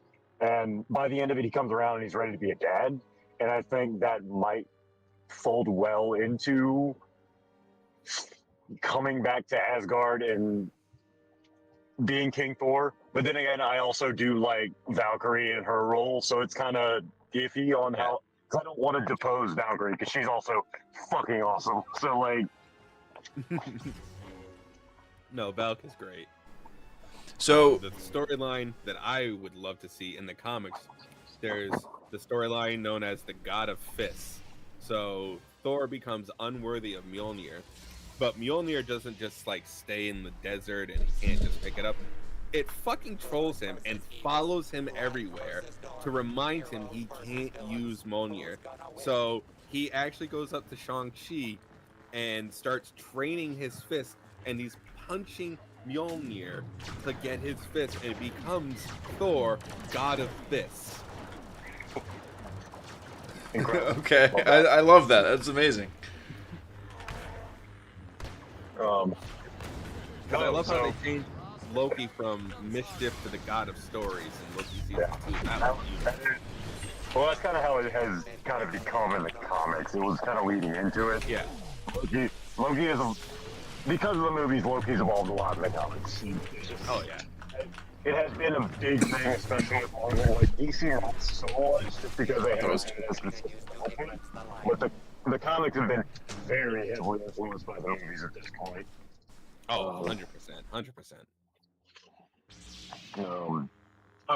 Going way back in the conversation, the boiled peanuts thing. It's a thing. People do it after crawfish boils. It's actually pretty delicious if you do it right. I have seen and tried. So you take peanuts and you need the glass bottle of Coca-Cola. That's the only way it tastes right. So you get the glass bottle of Coke and you put some peanuts in, and it adds a little bit of saltiness to the sweetness. I'll take your word on it. I'm not gonna try it. It's too much sugar for me. That does not sound up my alley, but that's just me. Okay, so I do want to answer JMB's question here, because he has a question here for the table, and I want to. This is going to parlay into one of my thoughts I had based on what you were saying here a minute ago. So speaking of Hela, do we think she's dead? He says, I'm not convinced Surtur killed her. I mean, do we think Blanchett? I don't see Blanchett reprising the role. She may be for all intents and purposes. Yeah, I'm kind of with you on that. I don't know if Blanchett will be back here, but that brings me to my point of I think we're going to see, as far as like people reprising roles and if we get people back, I think Secret Wars, between Doomsday and Secret Wars, a lot of shit's going to get, like, I don't know if reset's the right word, but they're going to open the door to, I think, giving them flexibility and how they can, use characters again and move forward from that kind of standpoint, whether it's recasting or just straight up bringing back, different characters and stuff. So if they definitely, and it seems like they are, if they follow the 2015 comic run Secret Wars, it's basically known as a conversion. So all the universes collide together into one universe. So that's something that they're probably working towards, because in 2015, in the comic books, that was the death of the Ultimate Universe. Yes and no. I mean, it. No, there was enough that needed to go. Almost exclusively for Wolverine watching Scarlet Witch and Quicksilver do it. That alone was enough to get rid of it. That alone was enough. Gotta go. Hell no. Poor Miles' universe. Yeah, no. But that's why they kept Miles. He was the best thing that ever happened full initiative. So, like, it's a win, because Miles is great. But, like, there was enough just, like, they were trying too hard to do some weird shit that was more that would have been more in place in, like, The Boys or something like that. Like, that, they went too far, they overreached, and then they reeled it back for good reason. Yeah, like, there was some cool shit. Especially with the early X-Men stuff with it. But, like, after a while, it needed to be pulled back. It was totally. Do you really think they killed Wanda? I mean, come on. Do you really think she's dead? No, she's not dead. I don't think she's dead. Wanda, I think she is. You think she's dead? I do. I think they killed Wanda. Hela, I believe is. So if they. I believe Hela's way more dead than Wanda. No. I believe. So Hela to me is one of those, like, did she get defeated? Yes, but that just means she went back to her realm of hell, the underworld. She's fair. She's the goddess of there. Fair. So that doesn't necessarily mean she can come back and add to the story, but I don't think she'd be. Wanda, I think, mostly because what's her name? The actress. She seems pretty done with Wanda. I think she's been quoted saying, like, she thinks that was a beautiful ending. She doesn't want to taint it at all. Yeah. No, I'm familiar with that. Yep. Contrary. Like, I've heard, I don't know, there's been a lot of interviews and I don't know when they all happen, so. They also, like, lie in those kinds of things regularly about where they are and their status about that kind of stuff, right? Like, they don't, it's part of their, okay, we're kind of getting back in this. We're kind of getting back in this. Come on, Steve. I'm trying. We gotta kill this. This Grievous is, like, really good. So to the Fantastic Four stuff, you've seen the trailer, correct? I've seen trailers. That's it. So same. I'll say this: as a as a parent, especially with a kid on the way, I think this movie is gonna hit you pretty hard. Great. Okay, so I'm gonna fucking cry during a comic book movie, is what you're saying? Well, it depends on. I have done that. I think I cried during Endgame at some point. I don't know. It depends on really which drunk. trailers you've seen, because one of the trailers gives away a kind of important plot point with the Galactus versus them and what Galactus wants. One of the trailers says it. No, I've seen the no. This is not a spoiler. I know Franklin Richards is like the kid, and I'm familiar enough with the comics to know that like Galactus is after the baby, blah blah blah. They haven't said why or anything like that in the trailer, so I'm not going to get into that. Even though I kind of have a little bit of an idea, at least from the comics, but like I know about Franklin Richards, but I don't know how the MCU is going to handle him or like what changes they'll make. So I'm excited to see that, but no, I want to go. I want to see. Yeah. Damn it, we're not close. Okay. We were almost back. He is named and born in the movie. He's named in the trailer. Oh, the baby is named in the trailers, and they like the. I didn't see the naming in the trailer. I don't no. Like I don't know if he's named, but the baby is mentioned multiple times, and then the Silver Surfer mentions like asking for the baby, like in order to spare the Earth, they have to give the baby. Like she says that in the trailer, so I get that. Yeah. I get that whole part. Yeah. And there's also, at least in one of the trailers, there's literally a point of like Reed and Sue like laying in bed with the baby in between. Like it's Right. Yeah. It's the baby's no secret. Yeah. In the first 5 minutes, you're gonna probably be crying. I'll put it that way. Great, fantastic. Like hang on, like crying in a crying in a hopeful way, or crying like the first 10 minutes of Up. Oh, dude. Oh, man. I haven't seen Up since a long time. Okay. It's a very heartwarming, like touching scene, even for someone who doesn't want children. Yeah. Those first 10 minutes of Up are just bullshit. Very different kind of crying. Great.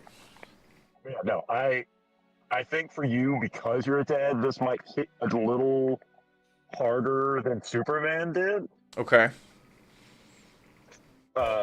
Just because I really loved Superman, and I do ultimately fall on I preferred that movie because it was something special in a way that I didn't expect it to be. Like, I knew it'd be good. I didn't think Superman was going to be that good. Yeah. Right. But I think for you, even though I think you would love Superman, I think Fantastic Four is probably going to hit a little different just because you're a parent and you have another one on the way. Like it. Yeah. Great. Was great. Have you, I wait, love Suits. So you haven't. Wait, Steve. I can't remember. Did you end up seeing Superman yet or no? I have not seen Superman. No, the last movie I saw in the theater was F1. I have not seen Superman yet. I asked my wife. Any additional spoilers? What's that? Wait, I'm glad I didn't accidentally drop. Oh no, you're good. No, you're good. You're good. I'm also like I am so Superman ignorant. Like Superman was not like a part of my childhood necessarily. Like I was not a Superman kid. I was never the biggest fan of the Big Blue Boy Scout. It's not that I didn't like him. It just wasn't like it was just a gap and just wasn't part of my just wasn't part of the rotation. You know what I mean? I wasn't even a Batman kid really, to be honest. But he also lives in the Flash. Depends on which Flash. I just don't. So I just don't have a knowledge of like Superman like lore and everything like that. So even if you said something, I wouldn't be like, oh man, you know what I mean? It wouldn't. Wally is the best Flash. Wally's the best Flash, but Barry's a lot of fun. I love Barry's. Damn it! Right out of range. Yeah, I'll put this. I am someone who I buy Action Comics and the mainline Superman title every month. Like I even though that's awesome. Dick Grayson is my favorite. Dick Grayson is my favorite fictional character. Period. Oh wow. Wow. Like I love any Star Wars character. I love any other comic book character. Dick Grayson is my end all be all person that I would literally like to be more like. Because I do think he's. I have to ask before you go on. I have to ask before you go on. Is it because of the rump? I wish I had an ass like that. That's fair. It's not invalid. And don't get me wrong, my fiance will try to tell you that I have an ass like that. She's just wrong. Nobody has an ass like that. That ass is medically perfect. Fictional. Medically only. perfect. But I think that he is the best parts of Batman and Superman put together. And I just, because he just is, yeah, he's a little angsty sometimes like Batman, but he is also the hope and joy that Superman represents, and I think the world needs that in Yeah. as many instances as possible. And I just love him. Love the character since I was a kid, and just in the most recent run only further solidified that, because the current run's it's good, but there was a run for 3, 4, actually probably closer to 5 years. It's at least 50 issues, and it won an Eisner at least once or twice. So it was, and Is it the Tom easily King the run? best. Tom Taylor. Tom King was on Batman for a while. Yeah. Oh, okay. That's too many Toms. Yeah. Tom King, It's too many. So Tom King took over Batman in 2015 and was on for 50 some odd issues, and then Tom Taylor took over Nightwing back in like 20. I think it was like 2020, something like that. Yeah. And it by far Nightwing hasn't had the best solo runs altogether anyway, so the bar wasn't necessarily that high. But Yeah. now the bar is in outer space. Like it like again didn't change how I saw the character, but it only further validated how I feel, because it had also some of the best Alfred stuff. I don't know how much either of you guys know about Alfred in the last like 10 years, or what has happened to and with him. Not in the comics. I haven't picked up a comic new issue probably since 2015, 2016. Okay, fair. So, big spoilers for the last decade or so, Batman. Alfred's dead. He's just fully dead in the comics. Like, Oh, that's lame. not coming back. Yeah, well, He'll come back. Only Uncle Ben can stay dead. Only Uncle Ben can say that. That's funny. it's been since like 2018, That's funny. or maybe a little. So it's been a while, but Yeah, okay. he's dead. And it has actually led to a lot of very good storytelling around Yeah. the family. Yeah. But there's It was the glue. He was, but there's a lot of, and because of that, there's been just a lot of good storytelling that goes around what happens when they lose this grandfatherly figure.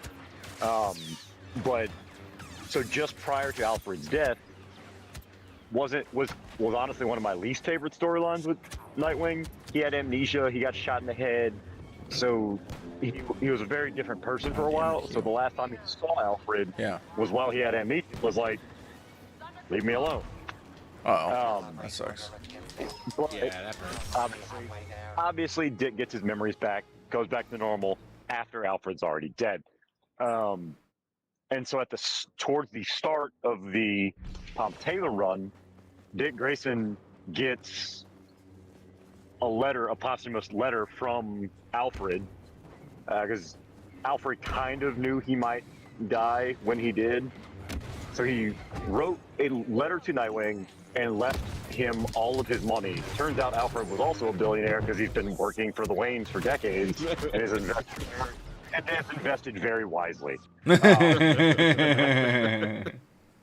So Dick Grayson's now a billionaire in the comics. But that's not even the best of it.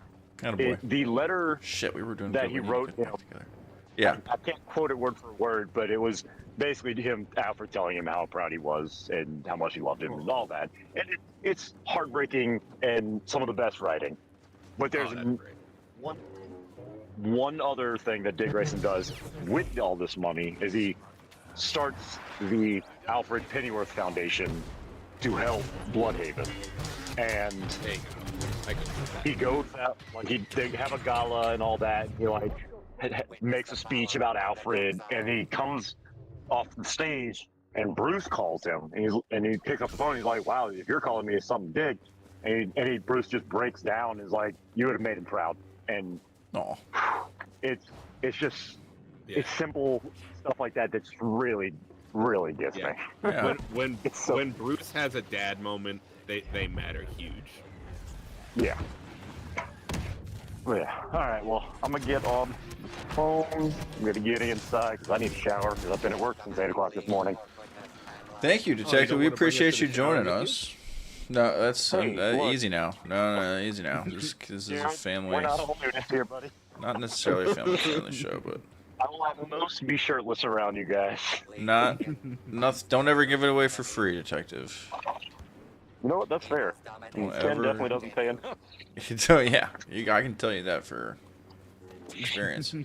Yeah, don't give it away for free. No, but thank you for joining us. I appreciate you hanging out. Thank you for the takes. You guys are just making me even. I'm gonna kill this Obi-Wan if I. It's the last thing I do. Hold on. There we go. Got it. All right, well, I'll be in the chat. Might tap back in if you guys are All good. Appreciate it, man. Thanks for coming by. Later. You're the best. All right. So I we're. do love a good Alfred. Holy Alfred shit. was great. All right. I need to. Jared, you and Bird, you're gonna carry the show verbally here for the next 2 minutes. I need to try to win this fucking game. One of my favorite panels of an Alfred situation was, I forget who the fuck broke into the Wayne Manor house, but they knew like Batman was the guy, and they're just like trying to go after it, and then they see Alfred show up with a sawed off, and they're like, "You're not gonna do anything." And he just goes, "Oh, you think because Master Wayne has a preference to not kill that I also aspire to that? I have no such rule." And he just blows the guy's head off with a sawed off. I'm about to die. Fuck. Oh, dude, this is so close. 4-4. I want to win so bad. I want to win so bad. But Soups was great. Soups, that was, for like I said, I was never a big Soups fan, but that movie, that was a Superman. As you know, to be How the fuck did I die so fast? Been saying, Oh. because fuck you, that's why. But the movie just leaves you with so much hope and Yeah. makes you want to be a better person. Yeah. That's how. I don't know. That's how I felt watching Ted Lasso. But that's just me. Well, that's because Ted Lasso is just, that's probably one of the top 10 shows ever. Really? That's. Oh, okay. Hold on. 2-1.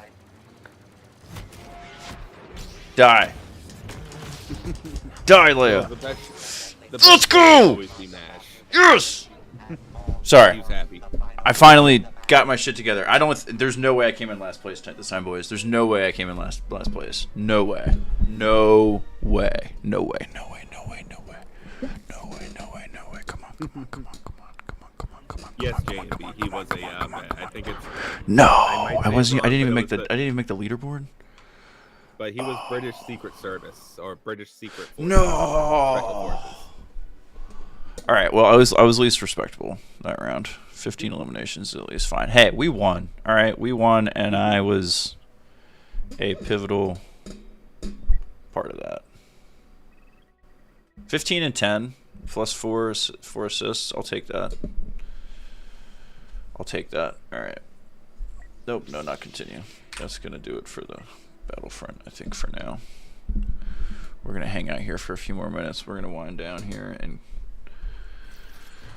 call it an evening soon. I had to go out on a win. I couldn't sit there and like lose 3 times in a row. I had to do something right. So there we go. But I appreciate you fellas joining this evening. This was good. Some good.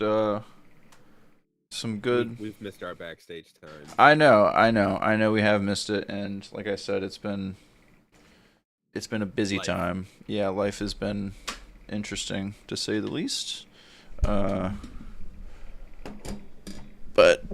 can't complain too much. Nobody listens. Yeah, no. So yeah, what are you gonna do? But we're gonna try to do some more stuff here soon, especially as we get closer to football season and my inevitable my departure, at least for a little while. Yeah, my band, we have begun to set up our fantasy stuff, so we're good. We're gonna get a couple. Yep. So I'll be bugging you and Ken for how do I do my draft to win this thing? Okay, well, I've already I picked hope them all. I hope you also participate in our fantasy league Oh that yeah, we'll well have yours here is with the free. Blathering. The band one's for money, so I gotta make sure. Right. Well, right. Well, it's the Blathering fantasy league will be for things much more important than money. I can assure you of that. Honor and glory is everything. Yeah, that's true. That's fair. To quote Thrawn, I need no glory, only results. Yeah. Well, at the end of the day, especially in fantasy, that's what you're looking for. You don't want to come in last especially if you're not like experienced at it or think you're gonna win or like really thinking you're gonna win the championship. Just don't come in last because any good fantasy league has a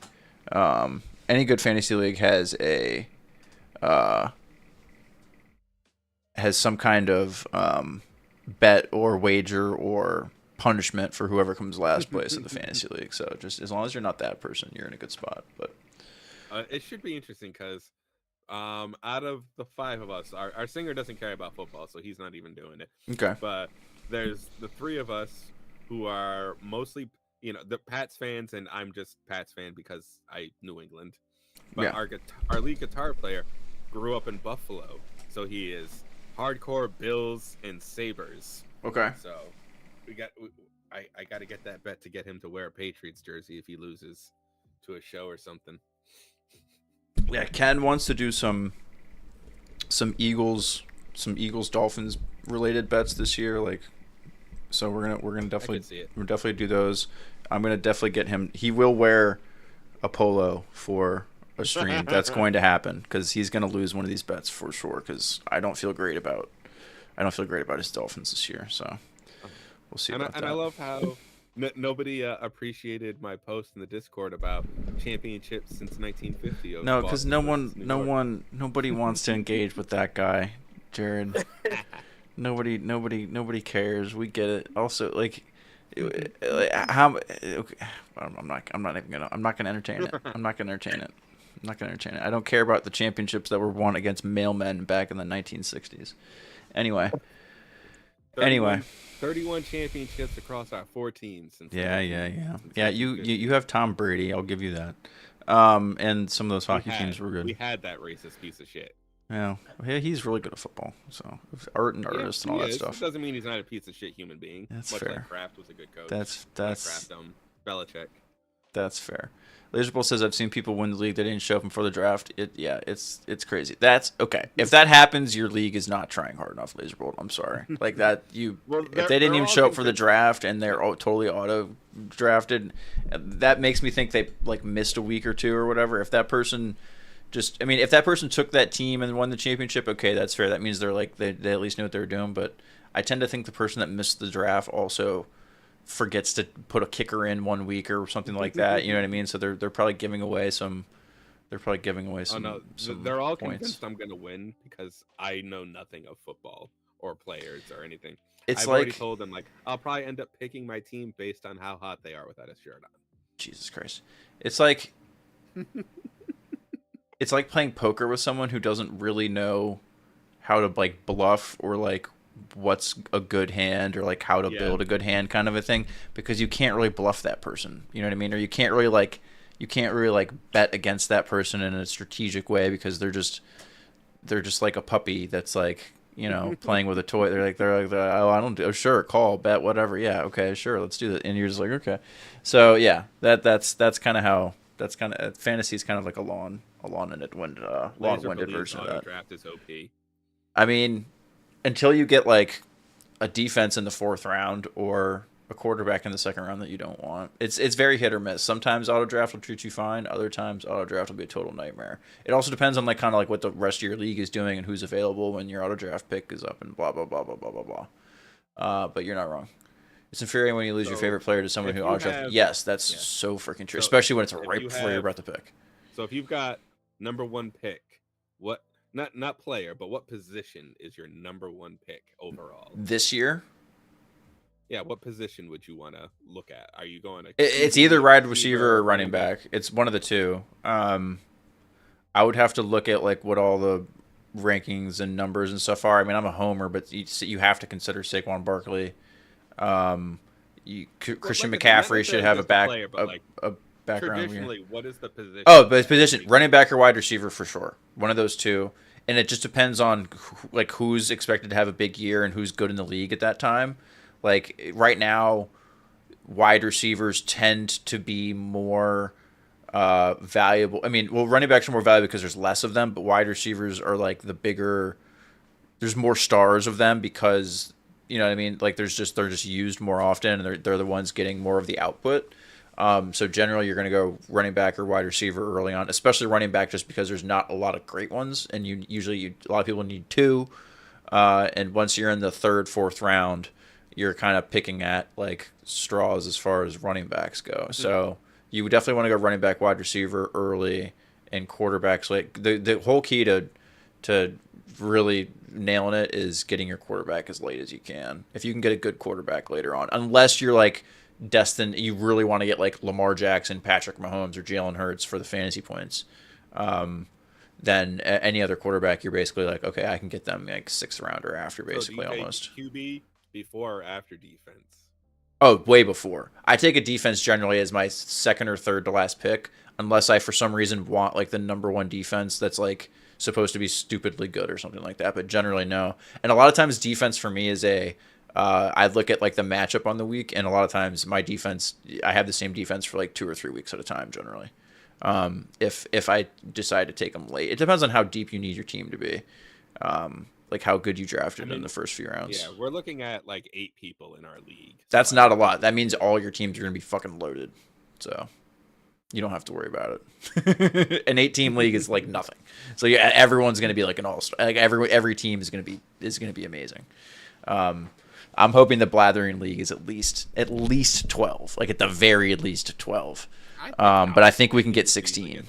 I think we can get 16. That's the goal. But we'll go for I think 12 at least. But I think we can get 16. So we'll see. We will see. Use ESPN or Yahoo?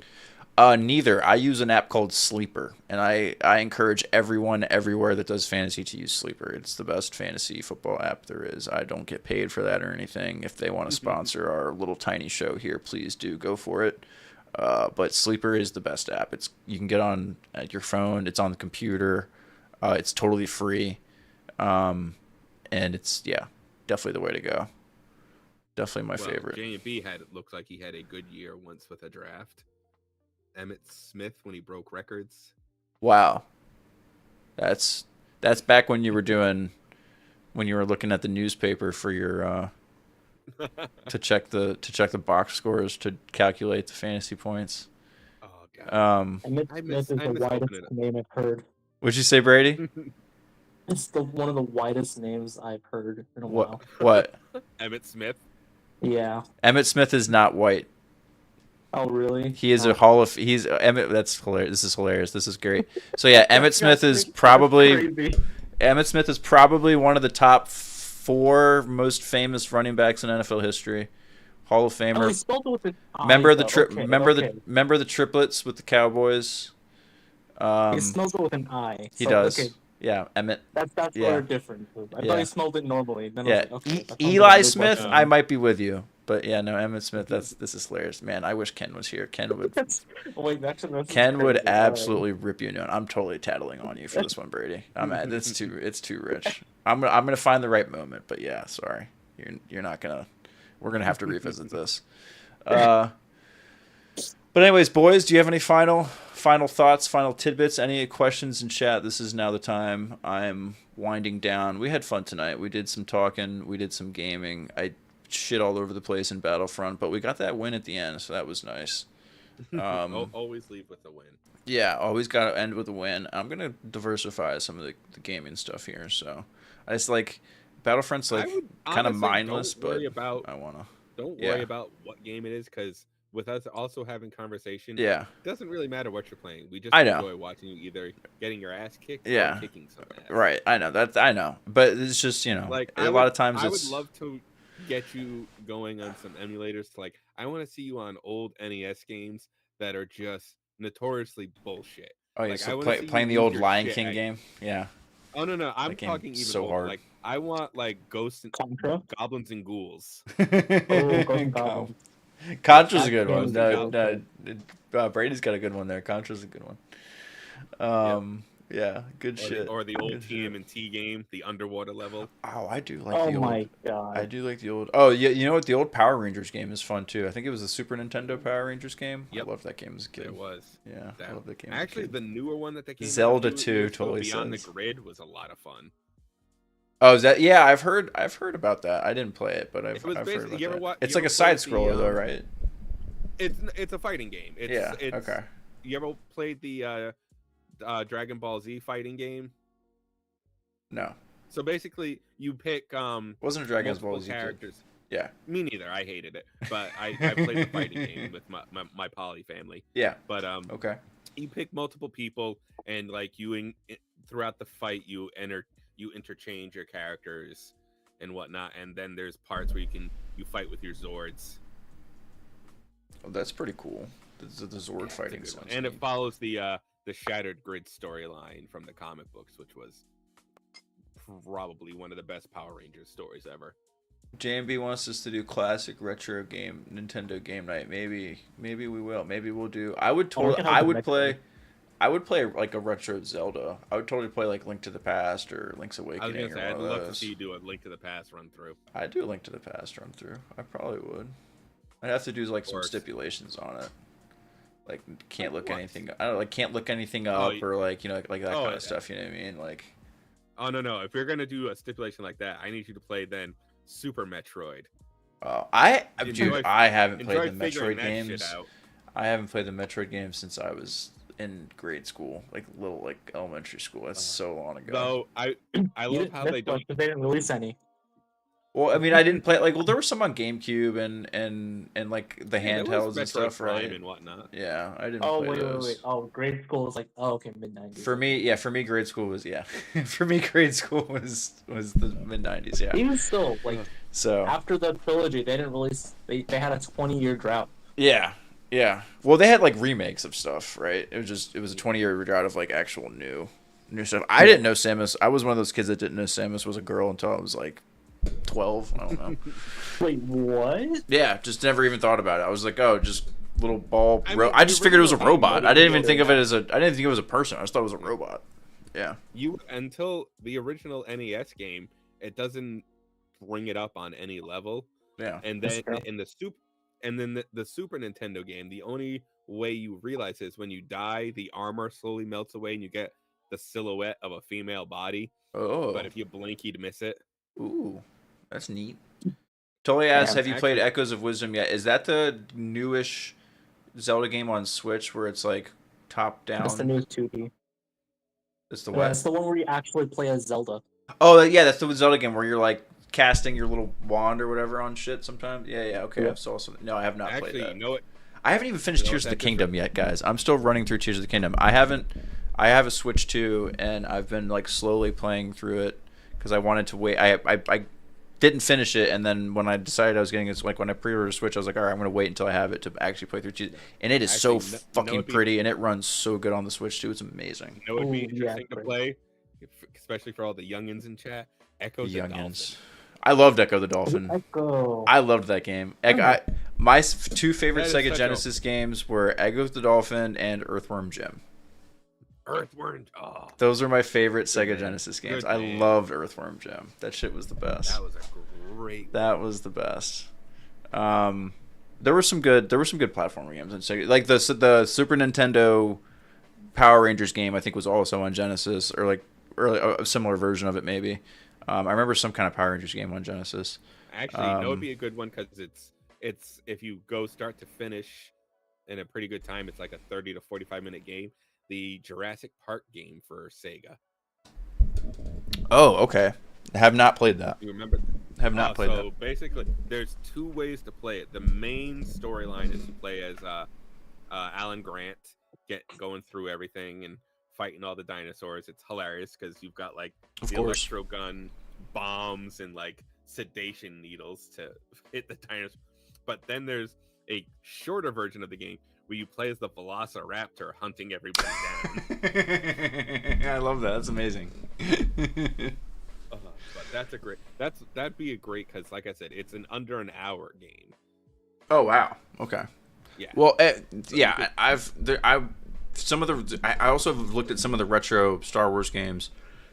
It makes me sad to think like Jedi Academy is like a retro Star Wars game now, but like Dark Forces and like just some of like those mid '90s. I love some of those mid to late '90s Star Wars games, and that like TIE Fighter, X-wing, like all that stuff. There was a meme I saw. I don't know how much you could see that, but consoles 19 years old in my head. Sega Genesis, actual 19-year-old consoles, PS3. That makes my heart hurt. Yeah. Well, the Oblivion remaster kind of did that to me. That made me feel old. Like playing through that and being like, holy shit, this is like what I remembered it looking like, but it totally did not look like this. Like 15 years ago or whatever it was. But Yeah, I still remember when. Go ahead, Brady. I remember like when I got into retro gaming, that was like 20 years ago. Like consoles that were 20 years ago. Mm-hmm. And Xbox 360 was 20 years ago now, so an Xbox 360 game could be retro. I remember reading an Xbox magazine like the summer before the Xbox 360 came out, and I read that thing like front to back 10 times because I was so goddamn excited at the idea of getting an Xbox 360. And I wasn't even like anywhere close to being able to get, like, my mom was not going to be able to get like one for us for a long time, but they had like this whole cover story about Oblivion. It was amazing. The original things that were coming out for the OG Xbox, like when they were first developing it, like the rumors and stuff that they were. Anybody remember those? Because I was very disappointed because when they were building Xbox, the idea behind it originally was it was going to be like a little mini gaming computer that you could pop open and upgrade the components like your computer as technology got better before it turned into just a closed system. Oh, I did not know that. Yep, when Xbox first came out and they announced it, I was like, but what about taking out the stuff and computer? Damn you, Microsoft. And that was basically like, oh, you can add some storage if you want. That's funny. Like the latest rumors for the next gen Xbox is kind of like that concept where they go all in on modular. Like they need to shake things up. I wouldn't be surprised if Xbox just doesn't even if Microsoft just basically gives up on hardware at this point and just goes all in on cloud gaming and all that kind of shit. Because I mean, everybody is, which sucks. Yeah, but the PS5 sold well, and the Switch as a portable device, sells really well. But it's a weird time to have two. But if buying isn't owning, then piracy isn't stealing. No, I'm with you on that. I hate the whole games getting taken away from you and stuff. Yeah. Anyway, all right, boys. This has been a lot of fun. I appreciate it. This was a good little soft relaunch, not relaunch, but soft return to Backstage. It's our requel. Yeah. We had a good time. We're gonna get some more stuff in here. I'm so tempted to play some other games, so I might. But when we do, I'm gonna try to find some new stuff we can do on here. But I appreciate everybody. Bubble Boy and Paperboy. Yeah. Dude, Paperboy.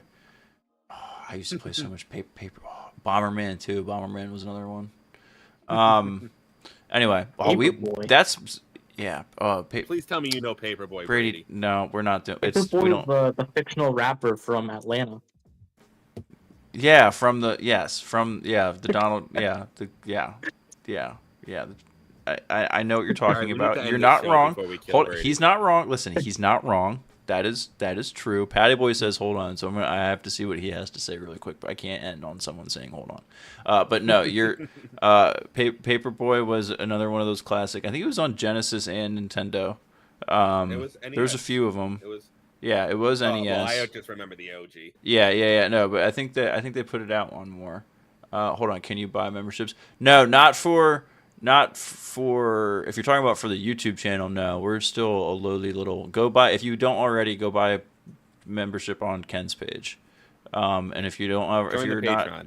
And if you're not a member, if you're already a member there, go be a Patreon over there. I am simply a humble. Ooh, that is some loud fucking thunder, boys. Holy shit. That scared the bejesus out of me. I am just a humble, unpaid intern producer. Just here to have fun and chill with you guys and play video games on stream because I like playing with the toys. So, you know, if you guys really want to support stuff, I might do something for like, you know, like a humane society or some shit like that. But go support Ken. We don't want Ken to live in his fucking Put a, back of his car. So go can go you do his Patreon or something. a wish list on Steam, like how they do Amazon wish lists? Can you do one of those? Oh yeah, for like games and stuff you guys games? want to play. Yo, yeah, I can totally do that. I can just do, you know, I'll do more surveys in the Discord too. Like the last time I only did like Star Wars games, but you know, talk about like, you know, let me know like what stuff you guys want to play.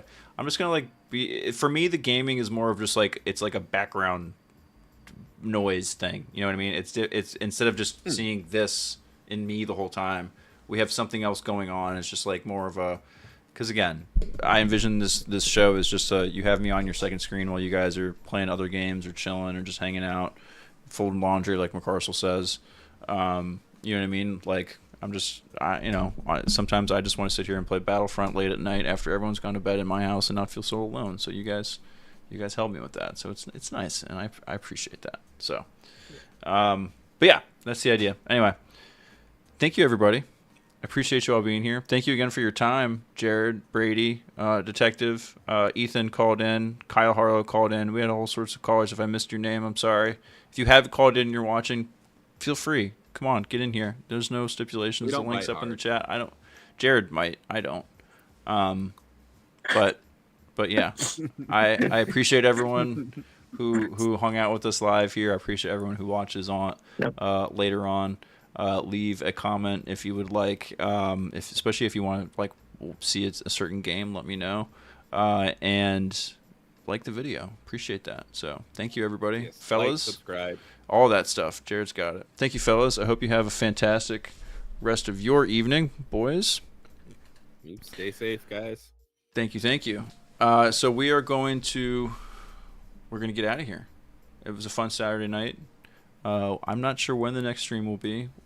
I keep saying we're going to make a schedule, but we'll see. This kind of the beauty of this show is the spontaneity of it, right? You pull up your YouTube, you see the little blue dot. Ooh, there's a new Backstage thing. It's either a short or there's a stream scheduled within the next day or two. It's just kind of how it is, but all good. So anyway, hope you guys have a good one. Thanks for hanging out. And there should be a Blathering on Monday, so make sure you check that out. And, you know, all that. Make sure you be there. Go, if you haven't, obviously go to Ken's page, do all the membership stuff there. Patreon. Get in the Discord. Get in Ken's Patreon so you can get in the Discord. That's where the real fun is happening. Well, the real fun's happening everywhere, but there's fun happening on the Discord. You can see pictures of squirrels in my backyard. I haven't posted that yet. I don't know if I will. Or I don't know if I did. If I didn't, I will. But yeah, squirrel, peach 3 times the size of his head. Hilarious. I talked to my neighbor about it today. Little bastard grabbed it from her yard as she was yelling at it on her porch, ran over to our yard, sat underneath my tree, and why the hell did why did that just turn on behind me? That's scary. Sat underneath the tree in my backyard and ate the peach and left a giant like peach pit in my yard, so I'm not going to have peach trees in my backyard or my dog's going to eat them, and it's going to be another vet bill. Anyway, have a fantastic Saturday, everybody. I'm going to stop rambling. See you Monday. Take care. Toodles.